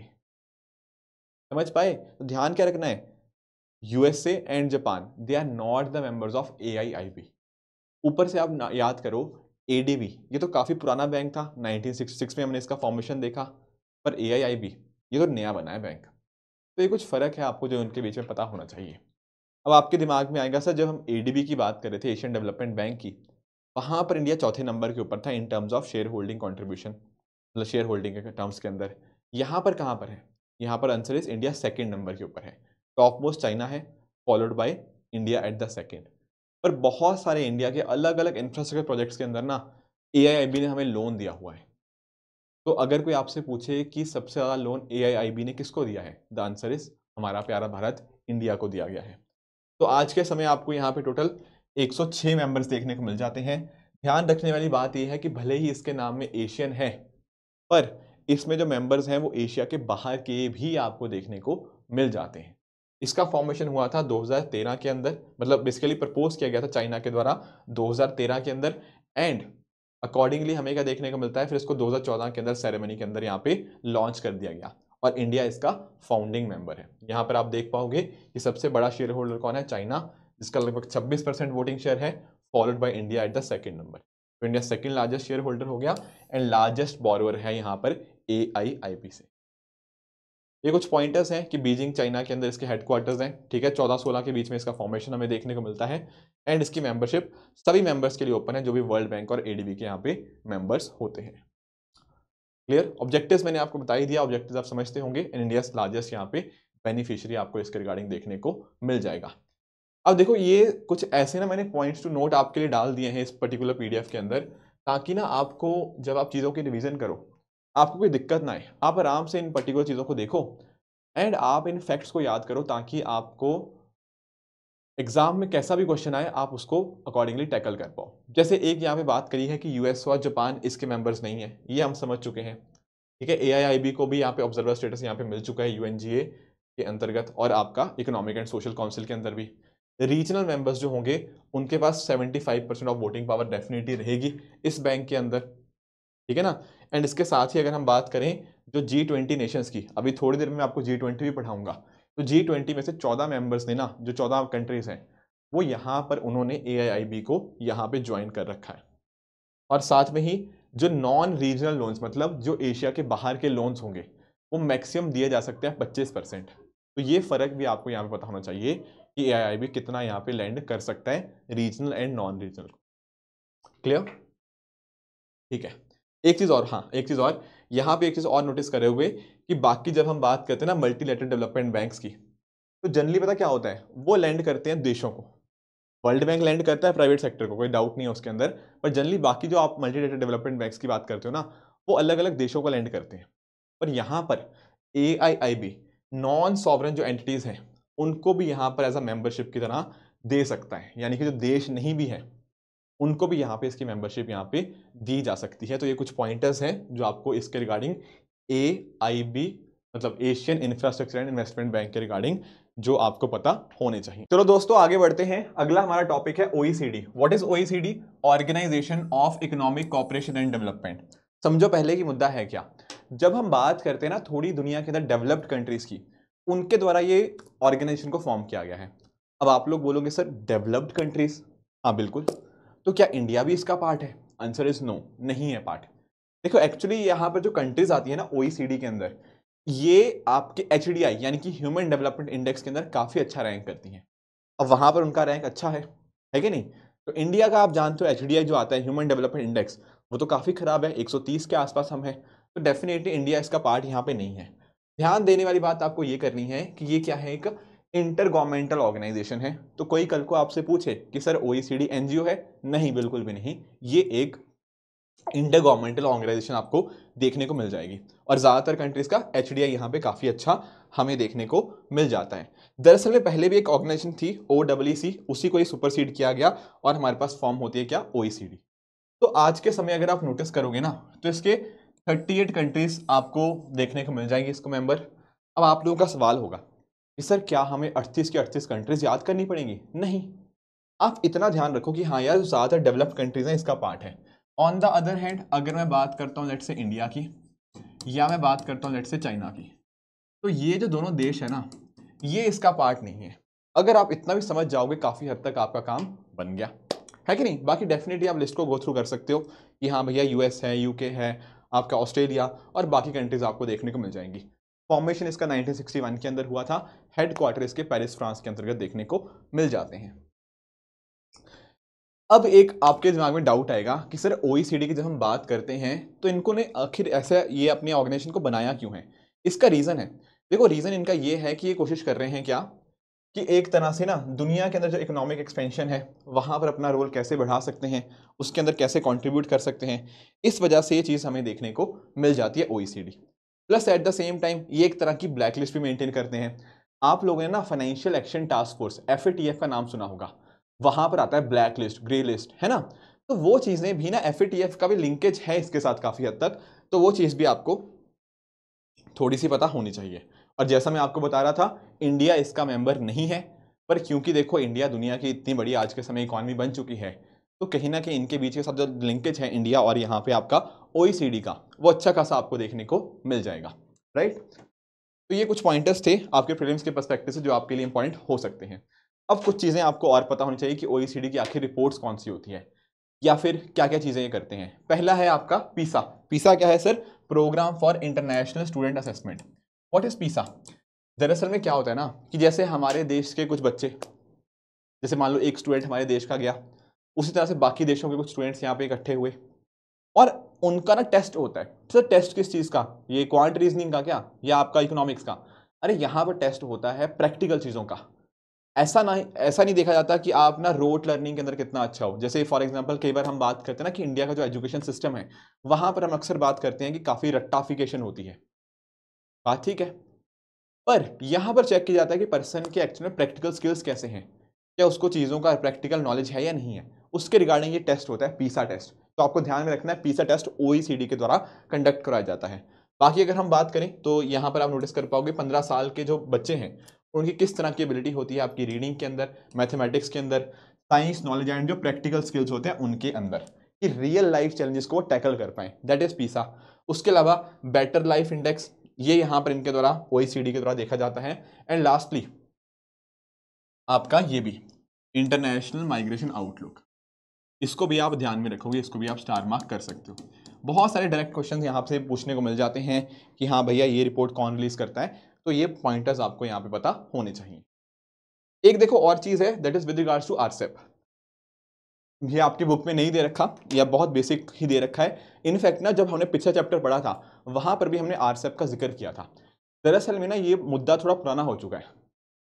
अगर हम बात करें 2019-20 की, उस टाइम के ऊपर ये मुद्दा बहुत ज़्यादा न्यूज़ में था। क्यों था सर न्यूज़ के अंदर? देखो यहाँ पर ना आपके आसियान के 10 देश आते हैं। आप लोग IR के अंदर या तो पढ़ चुके होंगे, या फिर आई थिंक मैम आपके लेक्चर्स दे रही हैं, तो आने वाले दिनों के अंदर वो आ जाएगा। आसियान के अंदर ना आपको 10 कंट्रीज देखने को मिलती हैं। ये उन 10 कंट्रीज के नाम है: Brunei, Cambodia, Indonesia, Laos, Malaysia, Myanmar, आपका फिलीपींस, सिंगापुर, थाईलैंड और वियतनाम।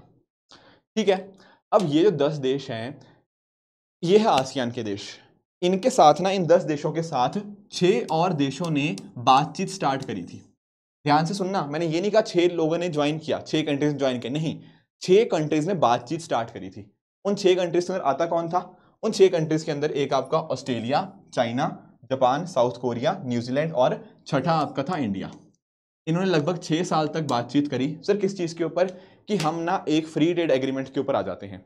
पर कहीं ना कहीं लंबा डिस्कशन होने के बाद भी इंडिया यहां पर इसका पार्ट नहीं बना। बाकी 16 में से 15 देश इसका पार्ट बन चुके हैं।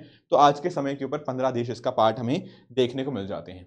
अब आपके दिमाग में आएगा सर इंडिया ने क्यों नहीं ज्वाइन किया, ऐसा क्या हो गया? देखो यहाँ पर जो टर्म्स थे ना, इंडिया उनके साथ काफी हद तक अग्री नहीं कर पा रहा था। रीजन भी कि आप नोटिस करोगे कि चाइना भी इसका पार्ट है, और क्योंकि चाइना इसका पार्ट है तो उस वजह से इंडिया को दिक्कत आ रही थी कि कल को हो सकता है चाइना बहुत सारे प्रोडक्ट्स इंडिया में डंप कर दे। ठीक है ना। बाकी डेफिनेटली ऑस्ट्रेलिया और न्यूजीलैंड की जो डेयरी इंडस्ट्री है वो काफ़ी अच्छी है एज़ कम्पेयर टू इंडिया, तो वहाँ से भी हमें थोड़े कुछ इश्यूज फेस हो रहे थे। एंड फार्मर्स के कंसर्न को हमने प्रोटेक्ट करने के लिए यहाँ पर हमने इसके आरसेप को नहीं ज्वाइन किया। तो आरसेप की भी ये 15 कंट्रीज आप यहाँ पे देख पाओगे। उसके अलावा एक और चीज़ है, that is world economic forum, WEF। पहली बात आपको ध्यान में ये रखनी है कि ये क्या है, ये NGO है, this is a non governmental organisation. UPSC ने प्रीवियस ईयर क्वेश्चन पूछा हुआ है कि क्या ये एक इंटर गवर्नमेंटल ऑर्गेनाइजेशन है? नहीं, this is a kind of an NGO, non governmental organisation. यहां पर आपको गवर्नमेंट का भी और प्राइवेट कॉर्पोरेशन देखने को मिल जाता है। वो कैसे? देखो कभी ना इनका समिट देखना। दरअसल में इनका जो समिट होता है ना, वो स्विट्जरलैंड के अंदर होता है। आपने डावोस का नाम सुना होगा, तो डावोस जो स्विट्जरलैंड के अंदर है, वहां पर आपका डावोस डायलॉग हमें देखने को मिल जाएगा। ठीक है ना। ध्यान रखना, इनके जो हेडक्वार्टर्स हैं वो स्विट्जरलैंड के अंदर है, पर वो डावोस के अंदर नहीं है। हेडक्वार्टर्स कहाँ है? Headquarters are in Geneva, Switzerland. पर जो डायलॉग होता है, जहां बातचीत होती है, समिट होता है, वो होता है स्विट्जरलैंड के अंदर, डावोस के अंदर। ठीक है। बातचीत होती किस मुद्दे के ऊपर है? देखो बातचीत अलग अलग चीजों के ऊपर हो सकती है। फॉर एग्जांपल, यहां पर कई बार आपने नोटिस किया होगा डावोस डायलॉग के अंदर हमारे बहुत सारे सेलिब्रिटीज, जैसे मुकेश अंबानी जी, जैसे हमारे जो फिल्म स्टार्स हो गया, ठीक है ना, आपके जैसे क्रिकेटर्स हो गया, वो तक भी यहां पर जाते हैं। आपके कुछ इंडस्ट्रियलिस्ट हो गया, वो भी जाते हैं। साथ ही साथ हमारे गवर्नमेंट सेक्टर के लोग भी जाते हैं, जैसे प्रधानमंत्री जी जा चुके हैं वहां पे, ठीक है, मोदी जी, ठीक है ना, डोनाल्ड ट्रंप जी जा चुके हैं, जो कि US के प्रेसिडेंट हुआ करते थे। तो इस तरह से गवर्नमेंट सेक्टर के भी लोग होते हैं, प्राइवेट सेक्टर के भी लोग होते हैं। जो भी दुनिया भर में मुद्दे चल रहे हैं उनके बारे में डिस्कशन होता है। तो क्या मुद्दे चल रहे हैं? अरे जैसे 5G के ऊपर डिस्कशन हो गया, मेंटल हेल्थ के ऊपर डिस्कशन हो गया, ग्रीन इकोनॉमी के ऊपर डिस्कशन हो गया, ऐसे कोई भी मुद्दों के ऊपर डिस्कशन हो सकती है यहाँ पे। तो ये आपको पता होना चाहिए। वर्ल्ड इकोनॉमिक फोरम, आपका डावोस डायलॉग, फॉर्मेशन इसका हुआ था 1971 के अंदर बाय क्लॉस श्वाब। ठीक है। तो डिसीजन मेकर्स को एक साथ लाया जाता है ताकि दुनिया की जो भी दिक्कतें हैं उनको यहाँ पर हम सॉल्व कर पाएं। जैसे फॉर एग्जांपल एक फिल्म स्टार दीपिका पादुकोण के बारे में आप जानते होंगे, उनको भी यहाँ पर मेंटल हेल्थ के रिगार्डिंग अवार्ड मिला था। तो इस तरह से कोऑर्डिनेशन हमें यहाँ देखने को मिल जाती है। वर्ल्ड इकोनॉमिक फोरम के बारे में ना जो चीज़ें आपको पता होनी चाहिए, पहली बात तो ये, इनकी reports, those are very very very important. कल को मेंस के एग्जाम में ना आपको बहुत मौका मिलता है इन रिपोर्ट्स को अपने आंसर्स के अंदर कोट करने का। जैसे पहला है ग्लोबल रिस्क रिपोर्ट। यहां पर बताया जाता है कि दुनिया में कौन से 10 बड़े रिस्क हैं जो आने वाले समय के अंदर दुनिया को मेजर इंपैक्ट करेंगे, that is global risk report. ठीक है। उसी तरह से readiness for the future of production report, ये हो गया। एक और इंपॉर्टेंट रिपोर्ट है, that is global gender gap report. ये रिपोर्ट तो आप डेफिनेटली अपने आंसर्स के अंदर यूज करोगे ही। रीजन बीइंग कि यहां पर ना बताया जाता है जेंडर गैप कितना है। जैसे फॉर एग्जांपल एजुकेशनल अटेनमेंट के अंदर अगर आप नोटिस करोगे तो पुरुषों को ज्यादा एजुकेशन प्राप्त है एज कंपेयर टू मेल्स। तो जेंडर गैप एग्जिस्ट करता है आपके हेल्थ सेक्शन के अंदर। आपकी महिलाओं को ज़्यादा आपको प्रॉब्लम्स देखने को मिलती है, रीज़न बीइंग कि उनकी जो स्पेशल नीड्स हैं, स्पेशल हेल्थ नीड्स हैं, उनका ध्यान नहीं रखा जा रहा। उसी तरह से पॉलिटिकल एम्पावरमेंट के अंदर महिलाओं को अपॉर्चुनिटीज़ नहीं मिल रही ताकि वो कहीं ना कहीं पॉलिटिकल स्फेयर के अंदर एंटर कर पाएँ, राइट। इसी तरह से आपका जो इकोनॉमिक सेंस के अंदर सेम काम के लिए महिलाओं को कम पैसा मिलता है as compare to the male part. तो ये जो सारी बातें हैं ना, ये ग्लोबल जेंडर गैप रिपोर्ट हमें बताता है, जो कि रिलीज किया जाता है किसके द्वारा, वर्ल्ड इकोनॉमिक फोरम के द्वारा। इसके अलावा आपका इंक्लूसिव डेवलपमेंट इंडेक्स हो गया, एंड साथ ही साथ आपका ग्लोबल कॉम्पिटिटिवनेस इंडेक्स। ये सारे आपको चीजें कुछ पता होनी चाहिए, ठीक है ना। बाकी आप देख सकते हो global tourism and travel competitiveness index, ये भी बहुत इंपॉर्टेंट इंडेक्स हमारे लिए बन जाता है। तो ये कुछ चीजें थी, साथ ही साथ आपका एनर्जी ट्रांजिशन इंडेक्स और आपका ग्लोबल साइबर सिक्योरिटी आउटलुक। ध्यान रखना ये सारे मुद्दे हमेशा करंट अफेयर्स में आते हैं, तो आपको क्या करना है, आपको करंट अफेयर्स अच्छे से फॉलो करने हैं। अगर आपने करंट अफेयर्स अच्छे से फॉलो किए ना, तो विद इन द टाइम आपको बहुत अच्छे से समझ आ जाएगा कैसे इनके रिगार्डिंग क्वेश्चंस आते हैं। इनफैक्ट ना मैं आपको कुछ क्वेश्चन भी प्रैक्टिस कराना चाहता हूँ। जैसे फॉर एग्जांपल ये यूपीएससी ने 2009 के अंदर पूछा, क्या आएगा इसका आंसर, सोचो एक बार, मुझे कमेंट्स में आंसर बताओ। एक काम करो, यहाँ पे पूछा है कि जो क्रिस्टल अवार्ड होता है ये किस पर्टिकुलर ऑर्गेनाइजेशन के साथ लिंक्ड है, यही पूछा हुआ है। दरअसल में क्या है ना, जो मैंने अभी बात करी थी ना दीपिका पादुकोण जी के बारे में, तो उनको मेंटल हेल्थ के रिगार्डिंग अवार्ड मिला, तो वो जो अवार्ड था ना वो दरअसल में क्रिस्टल अवार्ड ही था। तो ये दरअसल में लिंक्ड है किसके साथ, आपके वर्ल्ड इकोनॉमिक फोरम के साथ, WEF के साथ। तो इसका आंसर बनेगा ऑप्शन नंबर डी।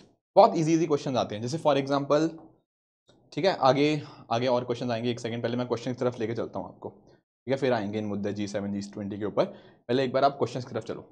जैसे फॉर एग्जांपल ये क्वेश्चन देखो, यूपीएससी ने 2022 में पूछा, क्या पूछा, rapid financing instrument and rapid credit control, जो क्रेडिट फैसिलिटी है, सॉरी, ये किस पर्टिकुलर ऑर्गेनाइजेशन की लैंडिंग एजेंसी है, लैंडिंग करी जाती है। क्या आंसर आएगा इसका। सर हमने जब IMF पढ़ा था ना, हमने वहां पर concessional and non concessional lending पढ़ा था, तो वही तो चीज़ है IMF के रिगार्डिंग, तो बिल्कुल ये बात, इसका ऑप्शन नंबर बी बन जाएगा। उसके अलावा यहाँ पे ये देखो, यहाँ पूछ रहा है, ये भी 2022 के अंदर ही, कि इंडिया इनमें से किस किस का मेंबर है, बताओ भैया। हमने AIIB पढ़ा, बिल्कुल पढ़ा, और यहाँ पर हमने ये भी देखा था कि इंडिया यहाँ पे सेकंड लार्जेस्ट कंट्रीब्यूटर है, फिर इसका मेंबर है, हाँ बिल्कुल, तो ये तो बिल्कुल ठीक बात है। बाकी देखो आपके IR का पार्ट है, बट आई एम श्योर अगर आप मेरे साथ करंट अफेयर्स आप डिस्कस कर रहे हो ना, तो आपको मैंने बहुत बार पढ़ाया है SCO के मेंबर्स के बारे में। तो इंडिया SCO का मेंबर है, शंघाई कोऑपरेशन ऑर्गेनाइजेशन का मेंबर है, कोई डाउट होना ही नहीं चाहिए इसके अंदर। उसी तरह से बाकी चीज़ें भी आप करंट अफेयर्स के अंदर देख सकते हो, MTCR missile technology control team, इसका भी इंडिया पार्ट है। ये सेकंड और थर्ड आप सोचोगे सर ये तो आपने पढ़ा ही नहीं, अरे ये इकोनॉमी का लेक्चर चल रहा है, जैसे इंटरनेशनल इकोनॉमिक ऑर्गेनाइजेशन, तो इकोनॉमी के पर्सपेक्टिव से AIIB इंपॉर्टेंट था, मैंने वो डिस्कस कर लिया। बाकी आपके करंट अफेयर्स या आपके जो साइंस एंड टेक्नोलॉजी हो गया, वहाँ पर आपके डिफेंस के अंदर हो गया, वहाँ पर आपकी फैकल्टी डिस्कस करेंगे इन चीज़ों को, बट फिर भी एक आइडिया मैं आपको बस बताना चाहता था। इसका आंसर बनेगा ऑप्शन नंबर डी 1, 2 एंड 3। उसके अलावा जैसे फॉर एग्जाम्पल ये देखो, ठीक है, G20 के मेंबर्स पूछे हुए हैं यहाँ पे। अब G20 न्यूज़ में भी रहता है बहुत ज़्यादा, तो मेंबर्स हमें पता होने चाहिए। इसके अलावा आपके और क्वेश्चंस देखो, जैसे फॉर एग्जांपल यूपीएससी ने 2008 में ये पूछ लिया, क्या पूछा, कि जो यूनाइटेड नेशंस की अगर हम बात करें मॉनेटरी एंड फाइनेंशियल कॉन्फ्रेंस, ये तो पढ़ा था हमने, UN monetary and financial conference, यही तो सर क्या था, अरे यही तो ब्रेटन वुड्स कॉन्फ्रेंस था। इसी के अंदर तो आपका IBRD, international bank for reconstruction and development, आपका IMF, ये बने थे, जिनको हमने क्या बोला था, ब्रेटन ट्विंस बोला था। तो बिल्कुल ठीक बात है सर, ऑप्शन बी इसका सही आंसर होगा। तो काफ़ी इजी क्वेश्चन यहाँ पे पूछे गए हैं। ये देखो यहाँ पूछ रहा है आपका जो इंटरनेशनल डेवलपमेंट एसोसिएशन, ये क्या था, IDA, ये कह रहा है जो आपका IDA है, इंटरनेशनल डेवलपमेंट एसोसिएशन, एक लैंडिंग एजेंसी है, वो किसके द्वारा एडमिनिस्टर करी जाती है। बहुत सिंपल आंसर है, अरे इसका आंसर आएगा IBRD। बाकी देखो ये सब चीज़ें, इनका तो कोई लिंक ही नहीं है UNDP या UNIDO या फिर IFED का, नहीं, ये आपका IBRD, वर्ल्ड बैंक पढ़ा था ना, उसी के साथ इसका लिंकेज हमें देखने को मिल जाएगा। साथ ही साथ यहाँ पर पूछ रहा है कि इनमें से क्या एक चीज़ की एक तरह से आर्टिफिशियल करेंसी है। जब IMF पढ़ा था तो हमने स्पेशल ड्राइंग राइट्स के बारे में बिल्कुल पढ़ा था, तो वही आपके आर्टिफिशियल करेंसी है, मैंने बताया भी था आपको। उसके अलावा यहाँ पूछ रहा है कि वर्ल्ड इकोनॉमिक आउटलुक को कौन रिलीज करता है। अरे इतना सिंपल क्वेश्चन, IMF पढ़ के आए हैं, मैंने बताया था साल में 2 बार रिलीज होती है, जहाँ पर क्या बताते हैं कि इंडिया कितनी तेजी से आगे बढ़ेगा, क्या क्या चीज़ें चल रही हैं, ये सब चीज़ें हमें यहाँ देखने को मिलती हैं। इसके अलावा ग्लोबल इकोनॉमिक प्रॉस्पेक्ट्स, हाँ जी, क्या था इसका आंसर, इसका आंसर था वर्ल्ड बैंक। जब मैंने आपको वर्ल्ड बैंक की रिपोर्ट्स बताई थी ना, मैंने बताया था ग्लोबल इकोनॉमिक प्रॉस्पेक्ट भी उसके द्वारा ही रिलीज किया जाता है, तो ये बात भी ऑप्शन डी बन जाएगा। काफ़ी इजी क्वेश्चन है, यहाँ पूछ रहा है ग्लोबल फाइनेंशियल स्टेबिलिटी रिपोर्ट। देखो जब मैंने बात की थी ना फाइनेंशियल स्टेबिलिटी की, डिस्कस किया था, इसका आंसर क्या था? IMF। तो बेसिकली ना आप नोटिस करोगे यहाँ जो चैप्टर है ना, अगर आपने चीज़ों को अच्छे से समझ लिया तो बड़े आराम से प्रीलिम्स के क्वेश्चन आपके अच्छे से आंसर हो जाएंगे, ठीक है ना। बाकी देखो जो मेंस का पर्सपेक्टिव आता है IR का, वो तो आपके IR के फैकल्टी डिस्कस कर ही रहे हैं आपके साथ, थोड़ा बहुत यहाँ से भी यूटिलाइजेशन उसका आपके एग्जाम में आ जाता है मेंस के अंदर, पर अदरवाइज प्रीलिम्स के पर्सपेक्टिव से सारे क्वेश्चन यहाँ से हो जाएंगे। यहाँ पर देखो पूछ रहा है दरअसल में ना, ये करंट अफेयर से क्वेश्चन था, 2016 में पूछा। यहाँ पूछा गया था कि IMF की SDR बास्केट के अंदर कौन सी नई करेंसी ऐड करी गई थी। 2016 से पहले एक्चुअली क्या था ना, आपकी IMF की SDR के अंदर मैंने आपको 5 करेंसीज बताई आज, ठीक है ना, पर पहले 4 हुआ करती थी। उस टाइम के ऊपर आपकी जो चाइनीज रेनमिन थी ना, उसको ऐड किया गया था। तो आपके करंट अफेयर्स यहाँ पे पॉइंट बन जाते हैं। करंट अफेयर्स पता होगा तो आराम से कर लोगे, राइट। ऊपर से ये देखो, यहाँ ये पूछ रहा था न्यू डेवलपमेंट बैंक को क्या एपेक ने सेटअप किया है? अरे नहीं भैया, न्यू डेवलपमेंट बैंक आपका ब्रिक्स बैंक है, तो ब्रिक्स ने सेटअप किया है, ठीक है। हेडक्वार्टर्स आपके बताओ कहाँ पे? हेडक्वार्टर्स क्या आपके यहीं पे? बिल्कुल, ठीक है। तो इस तरह से आपको चीजें पता होनी चाहिए। यहाँ पर पूछ रहा है कि IMF के रिगार्डिंग क्या बात ठीक है।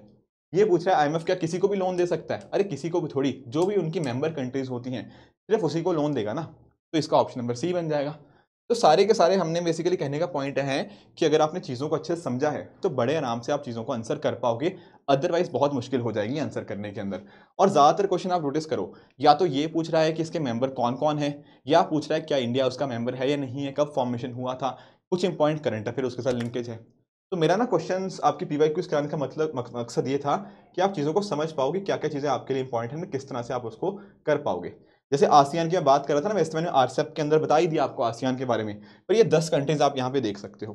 सर कौन सी 10 कंट्रीज हैं? ये देखो आपकी, जैसे लाओस, आपका थाईलैंड, आपका कैम्बोडिया, आपका मलेशिया, इंडोनेशिया, ब्रुनेई, आपका फिलीपींस, आपका वियतनाम, ये रहा आपका सिंगापुर हो गया, म्यांमार हो गया, ठीक है ना। म्यांमार का झंडा नहीं मुझे पता था, तो ये म्यांमार हो जाएगा आपका ये कंट्री, ठीक है। तो ये आसियान के मेंबर्स पता होने चाहिए। एक चीज अच्छा और भी इंटरेस्टिंग है, आसियान के अभी 10 कंट्री जरूर हैं आज के टाइम के ऊपर, पर एक ना नया मेंबर इसका जुड़ने वाला है, अभी जुड़ा नहीं है, जुड़ने वाला है। यहाँ पर ना आपका ईस्ट तिमोर होता है, ठीक है ना, वो आपका जुड़ने वाला है, ठीक है, अभी जुड़ा नहीं है। तो 10+1 इसके मेंबर्स हो सकते हैं फ्यूचर के अंदर, तो ये बात भी आपको पता होनी चाहिए। इसके अलावा जो आपको पता होनी चाहिए G7, G8 और G20 के बारे में, वो क्या चीज़ें हैं? देखो एक्चुअल में क्या हुआ था ना, आपके 1960-70s के आसपास, जब आपके दुनिया में देखा 1970s के अंदर कि दुनिया में ऑयल क्राइसिस आ गया, तो उस समय दुनिया के 6 देश आपस में साथ में आए। अब आप लोग सोचोगे सर कौन से 6 देश? देखो उन 6 देशों के अंदर ना ये आते थे, France, Germany, Italy, Japan, UK और USA, ठीक है। तो ये 6 देश साथ में आए, सोचा कि कैसे अब टैकल करना है जो दुनिया में इकोनॉमिक प्रॉब्लम्स आ रही हैं। तो 6 देश बने, तो ग्रुप ऑफ 6 हो गया स्टार्ट।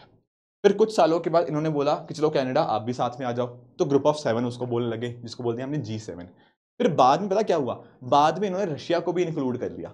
जैसे इन्होंने रशिया को इंक्लूड किया, तब ये बहुत पॉपुलरली हो गया G8, ग्रुप ऑफ 8। पर पता क्या होता है, रशिया के साथ बाकी कंट्रीज की बीच में नहीं बनती, स्पेशली 2014 के अंदर, जब रशिया यूक्रेन का जैसे अभी क्राइसिस हुआ था ना, अभी थोड़ा टाइम 2021 के आसपास, 21-22 के अंदर, उसी तरह से क्या हुआ था 14 के टाइम के ऊपर, जब रशिया ने एनेक्स किया ना कुछ एरिया, उस टाइम के ऊपर रशिया को इस G8 ग्रुपिंग से बाहर कर दिया गया। तो आज के समय के ऊपर हमें G7 ग्रुपिंग देखने को मिलती है। तो ये बात आपको पता होनी चाहिए, इसकी थोड़ी हिस्ट्री आपको आइडिया होना चाहिए। उसके साथ ही अगर मैं बात करता हूँ G20 की, तो G20 में क्या है, आपके 7 देश तो हैं ही हैं, उसके अलावा आपका रशिया आ गया, एंड आपके अलग से ये 12 आपके मेंबर्स और हैं। एक बात आप ध्यान में रखना कि एक तो मैंने 12 मेंबर्स बोला, एक तो उसमें यूरोपियन यूनियन है, एंड इसमें एक नया एडिशन हुआ है इस साल ही, जो कि है अफ्रीकन यूनियन, ठीक है। आप जानते होंगे, देखो इस बार का जो 2023 का समिट था, न्यू दिल्ली डिक्लेरेशन उसमें साइन होती है, वहां पर अफ्रीकन यूनियन को भी हमने यहाँ पे इसकी मेंबरशिप दे दी है। तो यूरोपियन यूनियन भी इसका पार्ट है, अफ्रीकन यूनियन इसका नया मेंबर बन चुका है। बाकी आप कंट्रीज देख सकते हो, Argentina, Australia, Brazil, China, India, Indonesia, Mexico, Saudi Arabia, south Africa, south Korea and Turkey. ये सारी चीज़ें आपको पता होनी चाहिए, कैसे कैसे किसका फॉर्मेशन हुआ एंड कैसे वो चीज़ें अकॉर्डिंगली बनती रही हैं, ठीक है। अब देखो ये तो बहुत ही फैक्चुअल चीज़ें हैं, क्योंकि देखो इसमें ना बताने का ज़्यादा कुछ है नहीं, बाकी जो कैसे कैसे ये मीनिंग बनी है वो मैंने आपको समझा दिया।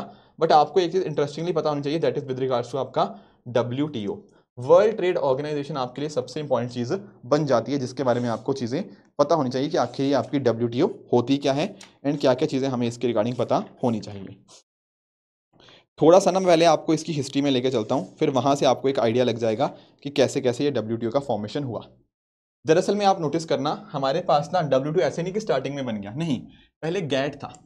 सर गैट क्या है? GATT is General Agreement on Trade and Tariff. इसका फॉर्मेशन होता है कब? इसका फॉर्मेशन हुआ आपका 1947 के अंदर। ठीक है, 1947 के अंदर इसका फॉर्मेशन तो हो गया, पर उस टाइम दुनिया एक अलग तरह से थी। क्या मतलब? देखो दुनिया में उस टाइम के ऊपर ना आपकी सर्विसेज वगैरह की कोई चीज़ ही नहीं थी। मेजरली आपका जो होता था चीज़ें कैसे होती थी, वो आपकी गुड्स के अंदर होती थी। ठीक है ना, तो फोकस किसके ऊपर था? आपके गुड्स के ऊपर, कि गुड्स का दुनिया भर में ट्रेड कैसे हो। पर आप नोटिस करो धीरे धीरे टाइम के साथ ना सर्विसेज की इंपॉर्टेंस बढ़ती रही, पर सर्विसेज तो इसके अंदर इंक्लूड है ही नहीं। या फिर आपके जो इंटेलेक्चुअल प्रॉपर्टी राइट्स, जो IPR होते हैं, वो भी इंपॉर्टेंस नहीं थी यहाँ पे। IPR मतलब जैसे आपके पेटेंट, आपके कॉपीराइट्स, ये सब चीजें, ठीक है ना, तो इसकी इंपॉर्टेंस तो इसके अंदर थी ही नहीं। ऊपर से यहाँ पर हमारे पास कोई इंस्टीट्यूशनल स्ट्रक्चर भी नहीं था कि जो प्रॉपर ढंग से एक तरह से प्रॉपर स्ट्रक्चर की तरह से हम काम करें, वो सब भी नहीं था। तो ये सब चीज़ों की ना नीड आई, यार ये सब चीज़ें चाहिए, हमें एक प्रॉपर मैकेनिज्म चाहिए इन सभी चीज़ों के रिगार्डिंग। और इस वजह से ना गैट के सक्सेसर के रूप के ऊपर फॉर्मेशन होती है किसकी? आपकी WTO की। ठीक है, किसकी फॉर्मेशन होती है? आपके WTO की। क्या है इसका अर्थ? इसका अर्थ बहुत ही सिंपल सा है।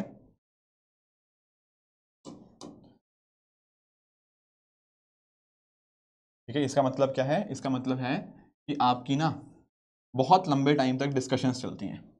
ठीक है, डिस्कशंस चलती हैं उरुग्वे राउंड के अंदर, जिसको बोलते हैं उरुग्वे राउंड ऑफ नेगोशिएशंस। ठीक है, तो 1986 से लेकर 1994 इन 8 सालों के लिए इनकी नेगोशिएशन चलती है। फिर एट द एंड साइन होता है किसका? साइन होता है माराकेश एग्रीमेंट। तो इस माराकेश एग्रीमेंट की मदद से फॉर्मेशन हो जाता है किसका? आपके WTO का, यानी कि वर्ल्ड ट्रेड ऑर्गेनाइजेशन इस तरह से बनता है उरुग्वे राउंड के नेगोशिएशंस के बाद, आपके माराकेश एग्रीमेंट के साइनिंग के बाद। तो ये बातें आपको यहाँ पे पता होनी चाहिए इस चीज़ के रिगार्डिंग। ठीक है, अब आओ थोड़े फैक्ट्स और देख लेते हैं। यहाँ पर आपको ध्यान में रखना है, it is an only inter governmental organisation जो कि आपका इंटरनेशनल ट्रेड को रेगुलेट करती है, फैसिलिटेट करती है बिटवीन कंट्रीज। दुनिया में और कोई भी इंटर गवर्नमेंटल ऑर्गेनाइजेशन ऐसी नहीं है जो ट्रेड को फैसिलिटेट करे दुनिया के अंदर। तो ओनली वर्ड आ गया, पर ध्यान से, this is a right statement. उसी तरह से आप नोटिस करोगे तो यहाँ पर जैसे मैंने आपको बताया 1944 के ब्रेटन वुड्स कॉन्फ्रेंस से इसका ओरिजिन है, पर तब नहीं ये हुआ था, 47 के अंदर फॉर्मेशन इसका देखने को मिलता है। फिर बाद में मैराकेश एग्रीमेंट भी आप समझ गए किस तरह से इसका स्टार्टिंग ऑपरेशन होते हैं 1 जनवरी 1995 से। अब नोटिस करना, दरअसल में ना पता क्या है आपका, जब हम बात करते हैं WTO की, तो WTO में कुछ कंट्रीज होती हैं डेवलपिंग कंट्रीज, कुछ होती हैं डेवलप्ड कंट्रीज, एंड कुछ होती हैं आपकी LDCs यानी कि लीस्ट डेवलप्ड कंट्रीज। अब आपके दिमाग में आएगा सर ऐसे कैसे कैटेगराइज कर दिया, कोई डेवलपिंग, कोई डेवलप्ड, कोई लीस्ट डेवलप्ड, कोई क्राइटेरिया है क्या? Answer is no. समझो इस बात को, यहाँ पर क्या होता है ना, आपके जो लीस्ट डेवलप्ड कंट्रीज हैं, ये तो डेजिग्नेशन दिया जाता है UN के द्वारा, यूनाइटेड नेशन के द्वारा, पर कोई कंट्री डेवलपिंग होगी या डेवलप्ड होगी ये कंट्रीज खुद डिटरमिन करेंगी। यहां लिखा होगा, यहां पे WTO allows member country to classify themselves as developed or developing। तो चॉइस का मैटर है, आपके ऊपर डिपेंड करता है कि आप डेवलपिंग हो या डेवलप्ड हो। जैसे अब कुछ लोग बोल सकते हैं सर इंडिया डेवलप्ड है, कुछ लोग बोलेंगे सर चाइना डेवलप्ड है। अरे नहीं, उन कंट्रीज की खुद की मर्जी है कि वो अपने आप को डेवलपिंग में डालना चाहते हैं या डेवलप्ड के अंदर। लीस्ट डेवलप्ड के अंदर एक क्राइटेरिया है जो UN डिसाइड करता है, पर डेवलपिंग में डालना है, डेवलप्ड में डालना है, ये कंट्रीज का खुद का फैसला होता है। तो ये बात आपको पता होनी चाहिए। इसके अलावा ये तो पूरी हिस्ट्री होगी, यहां पर ना मैं कुछ आपको पॉइंटर्स बताना चाहता हूं। ठीक है ना, पहले पॉइंटर चलो ये समझ लो कि पॉइंटर्स इसके है क्या। ठीक है, यहाँ पे, हाँ यहाँ पे समझना, यहाँ पर ना इसका मैकेनिज्म कुछ इस तरह से फॉर्मेशन होता है कि एक होती है आपकी मिनिस्टेरियल कॉन्फ्रेंस। ठीक है, और इसके नीचे वर्किंग आती है किसकी? आपकी जनरल काउंसिल की। ठीक है, क्या फ़र्क होता है सर मिनिस्टेरियल कॉन्फ्रेंस के अंदर और आपकी जनरल काउंसिल के अंदर? देखो फ़र्क इनके बीच में ये होता है ना कि जो आपकी मिनिस्टेरियल कॉन्फ्रेंस होती है ये top most decision making body है, तो ये मिलती है हर 2 साल बाद। अब इतना कम टाइम के ऊपर मिलेगी तो कहीं ना कहीं दिक्कतें तो आएंगी, तो क्या होगा, तो यहाँ पर ना हमें डे टू डे फंक्शनिंग के ऊपर काम करने के लिए भी कुछ एंटिटी चाहिए। तो वो कौन सी एंटिटी है सर? वो हमें देखने को मिल जाती है हमारी जो जनरल काउंसिल होती है। तो यही जो जनरल काउंसिल होती है यही डिसीजन मेकिंग बॉडी की तरह काम करती है, जो कि डे टू डे फंक्शनिंग के ऊपर हमें देखने को मिल जाती है। तो ये आपको चीज़ पता होनी चाहिए। और मान लो सर अगर कोई डिस्प्यूट वगैरह आ गया तो वो कौन टैकल करता है? तो दरअसल में ना जो जनरल काउंसिल है यही आपकी डिस्प्यूट सेटलमेंट बॉडी की तरह काम करती है। ये बात भी आपको कंफ्यूज नहीं होनी, आपकी मिनिस्ट्रियल कॉन्फ्रेंस टॉप के ऊपर फॉलोड बाय आपकी जनरल काउंसिल जो आपकी नीचे आपको देखने को मिल जाती है। एक बात आपको और ध्यान में रखनी है, वो क्या है? वो ये है कि यहाँ पर 164 मेंबर्स आज के समय आपको देखने को मिल जाएंगे और 3 इसकी official languages that is English, French and Spanish. ठीक है, प्रिंसिपल्स मैं आपके साथ डिस्कस करूंगा, चिंता मत करो, उसके ऊपर भी हम डिस्कस करेंगे, बट ये कुछ आपको एक बेसिक आइडिया इन सभी के रिगार्डिंग आपको पता होना चाहिए। ठीक है सर, ये बात तो आपको समझ आई। अब यहां पर ना इसके कुछ प्रिंसिपल्स होते हैं, जैसे फॉर एग्जांपल एक इंपॉर्टेंट प्रिंसिपल है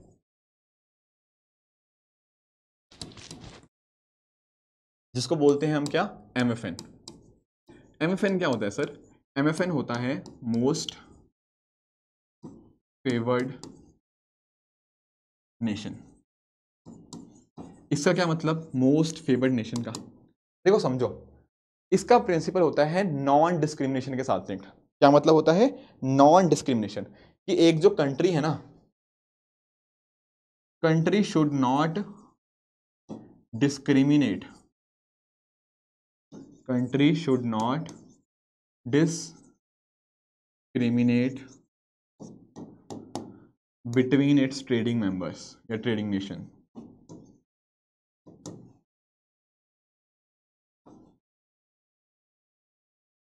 क्या मतलब इस चीज का? इस चीज का मतलब ये है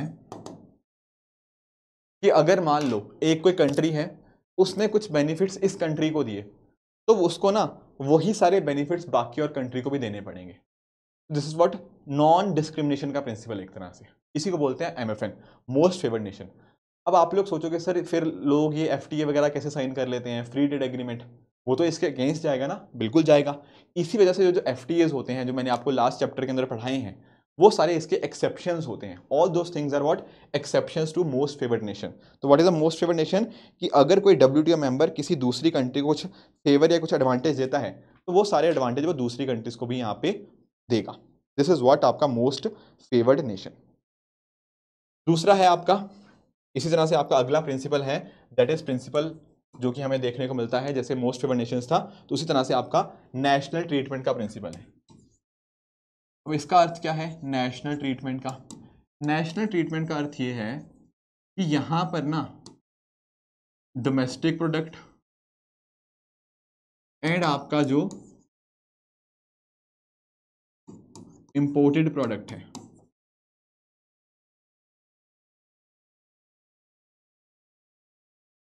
इन दोनों प्रोडक्ट्स के बीच में आप कोई भी डिस्क्रिमिनेशन नहीं करोगे। ठीक है ना? तो नॉन डिस्क्रिमिनेशन, ऐसा नहीं होना चाहिए कि आपके इंपोर्टेड प्रोडक्ट्स के साथ आप डिस्क्रिमिनेशन करते हो, नहीं। Non discrimination between domestic and imported products is known as principle of national treatment. अब आप लोग सोचोगे सर फिर हम कस्टम ड्यूटी कैसे लगा देते हैं? देखो कस्टम ड्यूटी लगाई जा सकती है, जब कोई बाहर से प्रोडक्ट आता है उसके ऊपर आप कस्टम ड्यूटी लगा सकते हो, कोई दिक्कत वाली बात नहीं है। होता क्या है कि एक बार हमारी वो प्रेमिसेस के अंदर आ गया, हमारी कंट्री के अंदर आ गया, उसके बाद उसके साथ नेशनल ट्रीटमेंट होना चाहिए। कस्टम ड्यूटी लगाई जा सकती है, ये मत सोचना है कस्टम ड्यूटी नहीं लगेगी, नहीं, वो हम लगा सकते हैं। तो ये हो गया आपका प्रिंसिपल ऑफ नेशनल ट्रीटमेंट। ठीक है, इसी तरह से एक चीज और होती है जिसको बोलते हैं स्पेशल एंड डिफरेंशियल ट्रीटमेंट। फिर इसका क्या मतलब स्पेशल एंड डिफरेंशियल ट्रीटमेंट का? इसका अर्थ ये होता है कि जब हम बात करते हैं जैसे डेवलपिंग कंट्रीज की, तो उनको हमें ना यार कुछ बेटर सुविधाएं देनी पड़ती हैं। ठीक है, उनको कुछ इजी चीज़ें देनी पड़ती हैं, उनको कुछ बेनिफिट्स देने पड़ते हैं, वो यहाँ पर आ जाते हैं। जैसे एक होता है आपका GSP, generalise system of preferences.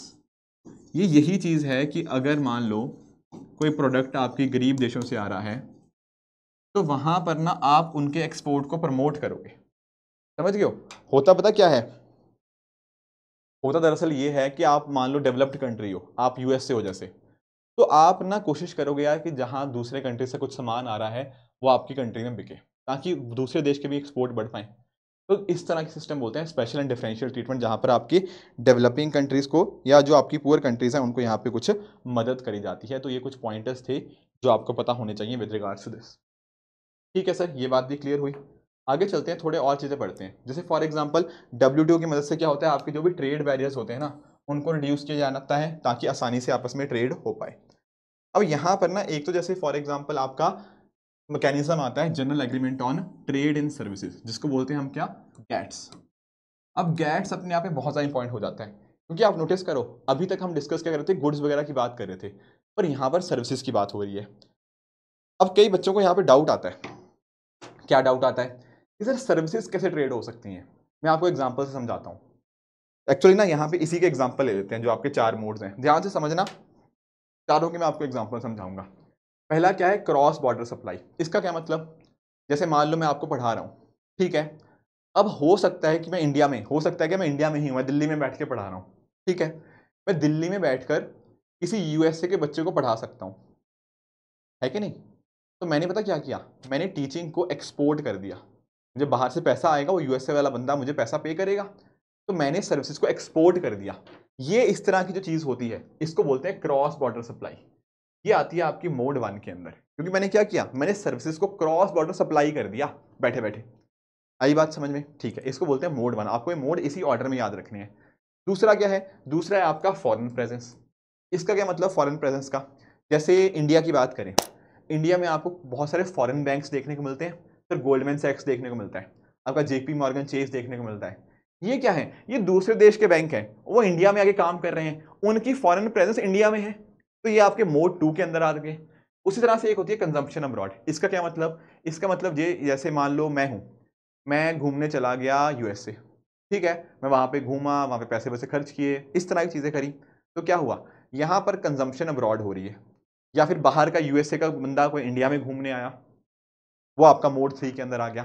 चौथे के अंदर क्या होता है, यहाँ पर पर्सनल का मूवमेंट होता है। जैसे मान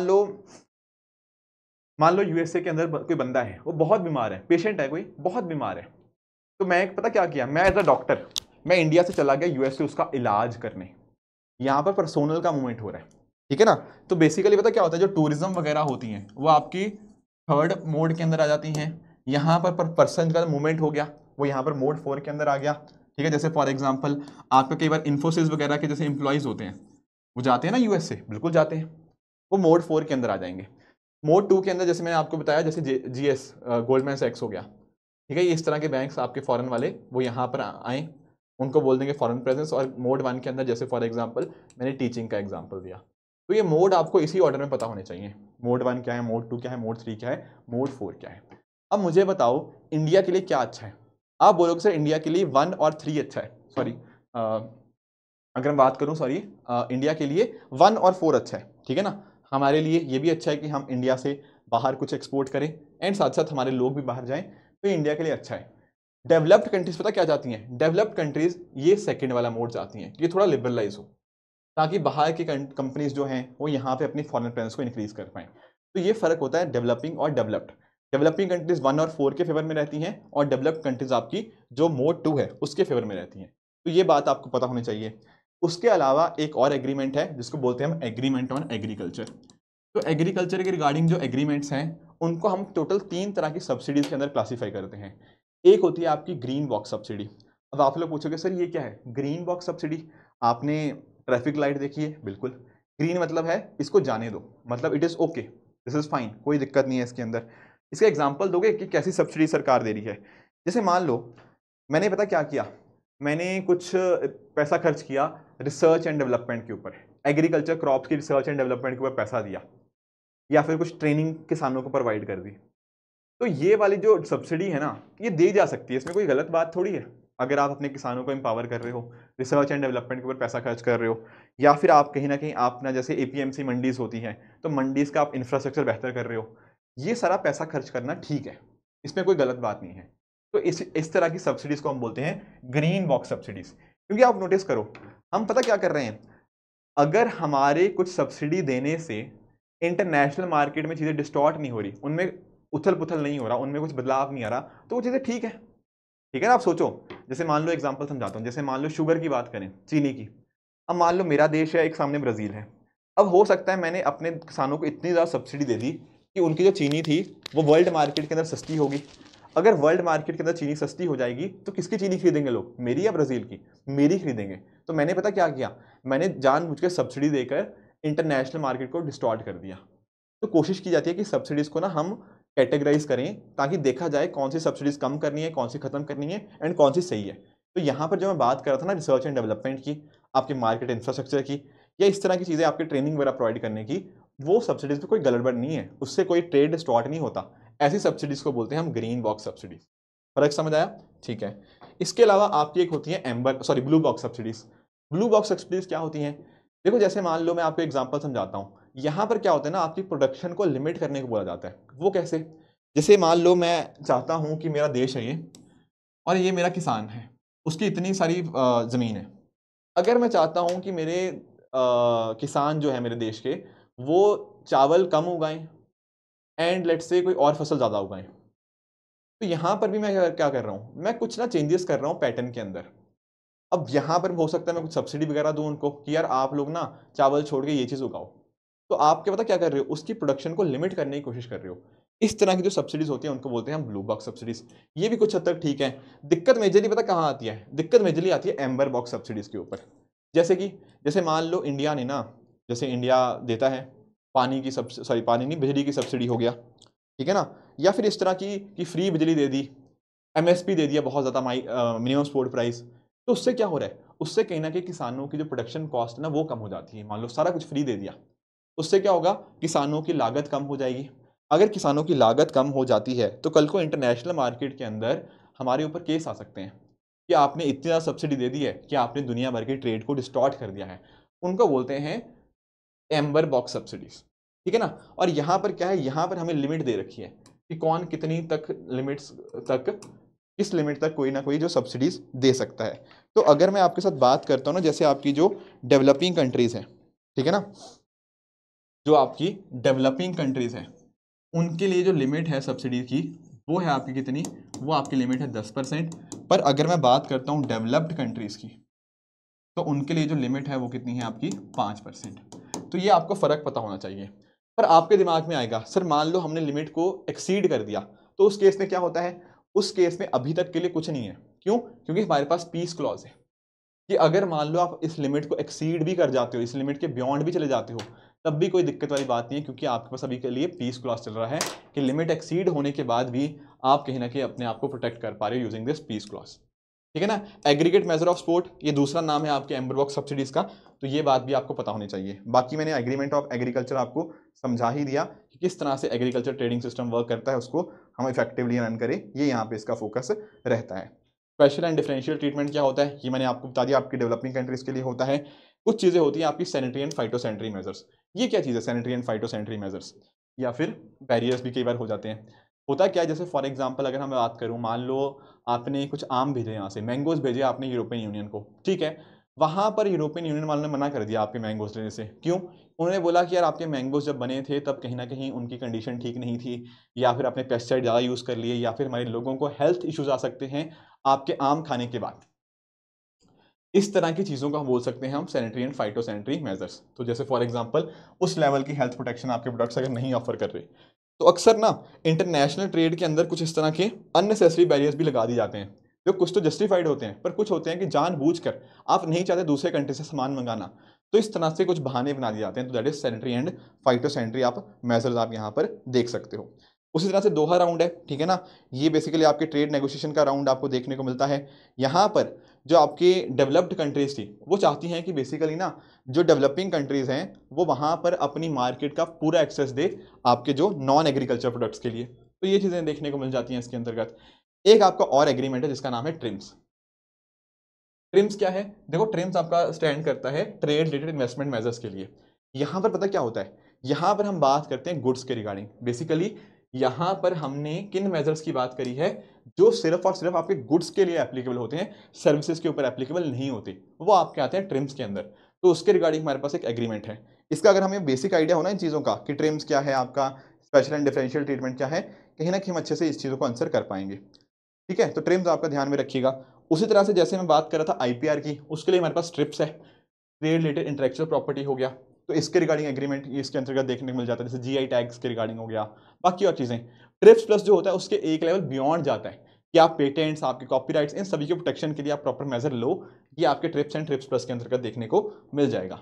ठीक है, तो ये आप जीआई वगैरह आप पढ़ोगे इन सभी चीज़ों को अपने साइंस एंड टेक्नोलॉजी के अंदर। तो इंडिया इसका भी मेंबर रहा है डब्ल्यूटीओ का, स्टार्टिंग से ही 1995 से ही इसका हमेशा इंडिया मेंबर यहाँ पे रहा है। ठीक है ना, तो इंडिया कोशिश भी कर रहा है कि इंडिया यहाँ पे इसका जो रिफॉर्म्स है डब्ल्यूटीओ के अंदर वो होने चाहिए। यहाँ पर G33 एक ग्रुप है।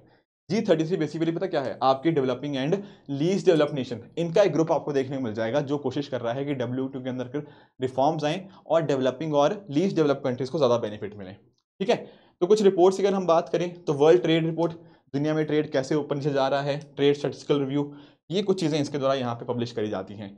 इंपॉर्टेंट पॉइंट आपको जो ध्यान में रखना है कि WTO is not a UN specialised agency. बहुत बहुत इंपॉर्टेंट पॉइंट है। ठीक है ना, डायरेक्ट क्वेश्चन आ जा सकता है, आपका स्टेटमेंट आ सकती है कि WTO एक स्पेशल एजेंसी है, नहीं, it is not a UN special agency. ये पॉइंट्स आपको पता होने चाहिए।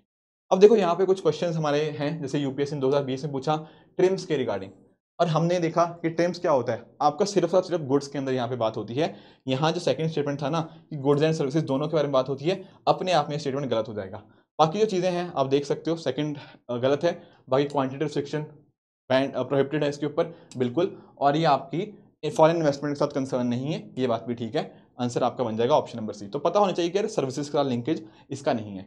उसके अलावा नामा 11 नॉन एग्रीकल्चर मार्केट एक्सेस, ठीक है ना, नॉन एग्रीकल्चर मार्केट एक्सेस 11, ये डील किसके साथ करता है, आपका WTO के साथ। आपको पता है agriculture market access, non agriculture market access किसका डील करेगा, आपके WTO के साथ। और साथ में क्वेश्चन भी क्या पूछा, अपीयरिंग इन द न्यूज़, तो जो भी चीज़ें न्यूज़ में अकर कर रही है ना वो हमें डेफिनेटली पता होनी चाहिए। स्पेशल सेफगार्ड मैकेनिज्म, ये भी आपका WTO के साथ लिंकेज हो गया। उसके अलावा अगर मैं बात करूं, जैसे for example agreement on agriculture, agreement on sanitary and phytosanitary measures, और आपका पीस क्लॉज, किसके साथ डील करते हैं, कोई इसका एक्सप्लेनेशन नहीं पूछा, कोई ये नहीं पूछा इसका मतलब क्या होता है, हालांकि मतलब हमें पता है सबका, पर आंसर बहुत सिंपल था इसका, WTO। उसके अलावा 2016 में पूछा amber box, blue box, green box, ये किसके कॉन्टेक्स्ट में न्यूज़ में है, कोई डिटेल पूछ ही नहीं रहा कि क्या इसका मीनिंग क्या होता है। हालांकि हमने इसका मीनिंग भी समझ लिया है, पर हमें वी नो ऑलरेडी इन चीज़ों को, हमें सब चीज़ें अच्छे से पता है। एंड उसके अलावा एक ट्रिप्स का क्वेश्चन है, ये आप लोग साइंस टेक में अच्छे से आंसर कर लेना। तो दोस्तों ये था आज का पूरा लेक्चर, जहां पर हमने कंप्लीट इंटरनेशनल इकोनॉमिक ऑर्गेनाइजेशन को डिस्कस किया है। देखो यहाँ पर हमने ना जो पॉइंट्स को डिस्कस किया है, ये ज़्यादा आपके प्लेन पर्सपेक्टिव से ज़्यादा रेलिवेंट है। जो आपके क्वेश्चन आते हैं IR के, वो आप इंटरनेशनल रिलेशंस के अंदर पढ़ते हो मेंस के लिए, वहां से वो रेलेवेंस हो जाएगा, जो आपके फैकल्टीज IR के आपके साथ डिस्कस भी करेंगे। तो दोस्तों ये थी आज की डिस्कशन, इसी तरह से आप भी अपने एंड पे हार्डवर्क करते रहिए। Goodbye and good luck.